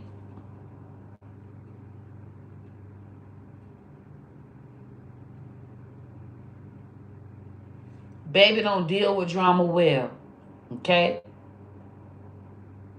Megan and Chloe want to cause her too much drama for her to even interact with. She ain't interacting with it. Okay? You would know if Beyonce want to interact with something and she can't, because who gonna interact for her? Her mama. Beyonce mama come through and do what and comment what Beyonce want to comment, but she can't because she too big. She Beyonce. Meg and Chloe, they both. Chloe is doing well, but Chloe is under the Cardi B microwave If you got a lot of views, you're gonna get a lot of sales within the first year of your career, because that's what Cardi B made it seem like it's easy to do. This is why Nicki Minaj and so many other rappers before her don't respect Cardi B and don't respect this whole concept, is because they're making it seem as though you could just come in and make all of these album sales that's bigger than all of these other artists because you're just that great, and the other artists 10 years worth of work means nothing. Okay? That's the issue, guys. The new artists coming in, the Chloe's, Cardi B's, Erica Banks, Lotto's, SZA's, and all of these artists coming in, their whole thing with the labels are trying to push what the labels think is going to make people buy their music, is that they are charting higher than the people before them. But they're paying for it. I'm definitely coming to station head, niece. Yes, they start with a positive post. They tried with a positive post, but Shade Room should do a lot more. Shade Room owns own they're like the remote control for, the black audience. Okay, so they should do more. I swear, I would work for them for free. I would give them my marketing expertise for free, and I have doctorate skill marketing expertisms that should be, I should get 100,000 a year for. Just because I need for fucking Shade Room to do it, I can't even do on site, because then again, if I do on site and they do well, Shade Room a copy, but then again, Shade Room don't really like to copy nobody. So I would just go to Shade Room for the fact that I just want it to happen. I don't give a fuck about who and this and that and what. I need for our black people to have a pillar for success. And Shade Room is the pillar. They could say what's successful in the black community, so they can switch gears from Payola being the success to young entrepreneurs. We got kids that's selling lip gloss. We got people that own their own business and built this and built that. Like, it, Shade Room literally needs to be the pillar for black success. They have to change everything. I want to talk to that one girl that's interviewing people that's always wearing all that black and all them fucking waist cinchers with that gray ass hair. Okay? I want to talk Toombe or whatever the fuck her name is. I need to talk. I would, and talking to them, they snooty. They think that we got all the clout. Bitch, y'all ain't even doing shit with the clout, you fucking idiots. I don't respect they fucking clout. It has done nothing for our industry, for our people in the past 10 years. They've been flourishing. Not one community event, not one annual community event that is similar to a summer jam, that is similar to a big fucking event where they just highlight entrepreneurs, black entrepreneurs. They have the whole black fucking culture in their hands. And they choose gossip every fucking day. We're doomed. It is what it is. Like, everything them white folks say about us, they should. We have nothing to where we're actually trying. We got the accolades. We're just fucking ignorant. And we still listen to the Jim Crow shit. They have it where they done post the Jim Crow. They know, we all know what Jim Crow told us to do, and we still do it. Jim Crow said, hate light skin over black. We still do it. Jim Crow said, don't ever let the black man get higher than the other black man. We still do it. We are under Jim Crow's law, and we faithfully respect that law. But Jim Crow made the law based on us, things that we already do. He just said that these dumbass niggas already do it. Let's just make it a requirement for them to do it. Jim Crow didn't come from making us. We was already hating on light skin before Jim Crow came through. We was already, when soon as we get our money from the man, from our little bit of coins, we go and buy something fancy. We don't get extra food or go buy extra food for the whole family. We want to stunt on this slave family and that slave family. Baby, it's been written. We been like that. Them crackers just studied us. Jim Crow, a smart ass cracker, and he said, okay, this is gonna keep them divided. They already doing it. Let's make sure it's a requirement now. If they don't do it, they get lashed. They get hung.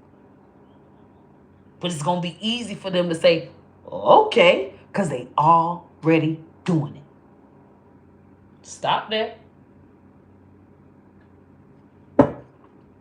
Happening right now today. We all follow Jim Crow. All of us. Faithfully. We follow Jim Crow. I love you, Delilah. So think in your head, the homework today. How am I following the Jim Crow?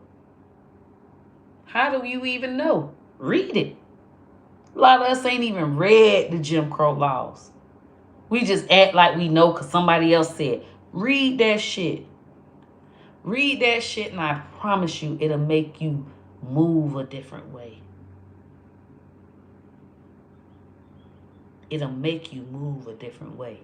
Because you're going to know, damn, this is what I be doing. Damn. Cracker said they was beating people to do this. I do this anyway. I would have never got beat. I would have never got motherfucking beat. But it's sad as fuck. Read it. That's your homework. Out of all this that I said, we have came to what? Jim Crow. Read it. Read what Jim Crow laws is what they sent out to all the slave owners. And this is how you train your slaves now. It was a new training manual to train all. It was sent out to all of them. And it said, one of the number one ones that they said was divide the light skin from the dark skin. And make the light skin seem more than the dark skin. Right? That was the first one. That one right there gonna fuck them all up. That'll fuck all that shit up. Make sure you giving the light-skinned ones more privilege. They get off early. The dark-skinned ones don't. And then make sure all of them go home and they all gather together like they've been gathering. That will break the light skin against the black skin, against the dark skin. You will create a feud between them.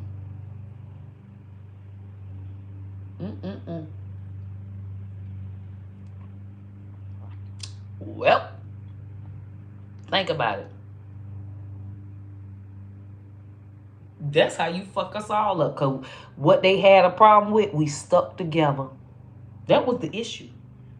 Black, light skin, dark skin, light, we all stuck together. We helped each other.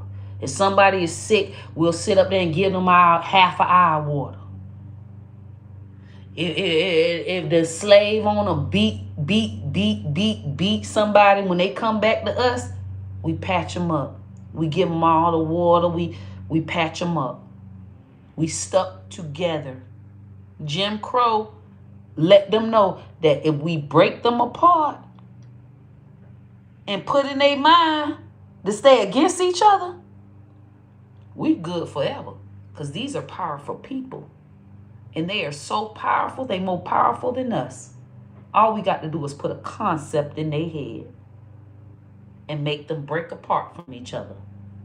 And we ain't got to do no more of the work. They will do the work for us. And are we not? So that's your homework. Read Jim Crow law and try to be as not like Jim Crow law as you can. Make sure you recognize people that are like Jim Crow. And I'm telling you, there's so many of us. And I feel like it's a battle we can't even motherfucking defeat. But just you have it in your mind and have it in your immediate family's mind, and just learning it and knowing what the intentions were, and seeing how you react and how you have the same mannerisms as those intentions, and to try to just scale back, because it takes time. There's over 7 billion people in the world. A lot of us black, a lot of us are Jim Crow bound, and we stuck in that mindset, and we can't even see that we even live like that. It would take us unbrainwashing ourselves, because we are brainwashed with Jim Crow laws. That is why you say my hair is nappy. That is why you see me as ugly.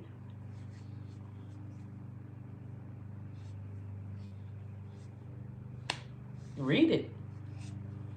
Read it and you will see that them people just put that shit out there and sit back like they will destroy themselves. And we do. Y'all come through all day long. You nappy-headed, get your hair done. That's part of Jim Crow. This is our natural hair. When we wash our hair looks like this, but we are not happy with our own selves. When Jim Crow and them wash their hair and let it air dry, they're just fine. But they have taught us to not even like our own natural hair after it is washed and air dries. I rest my case. I'm stopping right there. I'm stopping right there. When your hair when you wash your hair and bitch it air dry, you know what it look like? I'm ugly. But when they wash their hair air dry, who told us that this ugly? We've always washed our hair and air dried it, right? Why is this ugly and theirs ain't? Jim Crow, baby. I love y'all.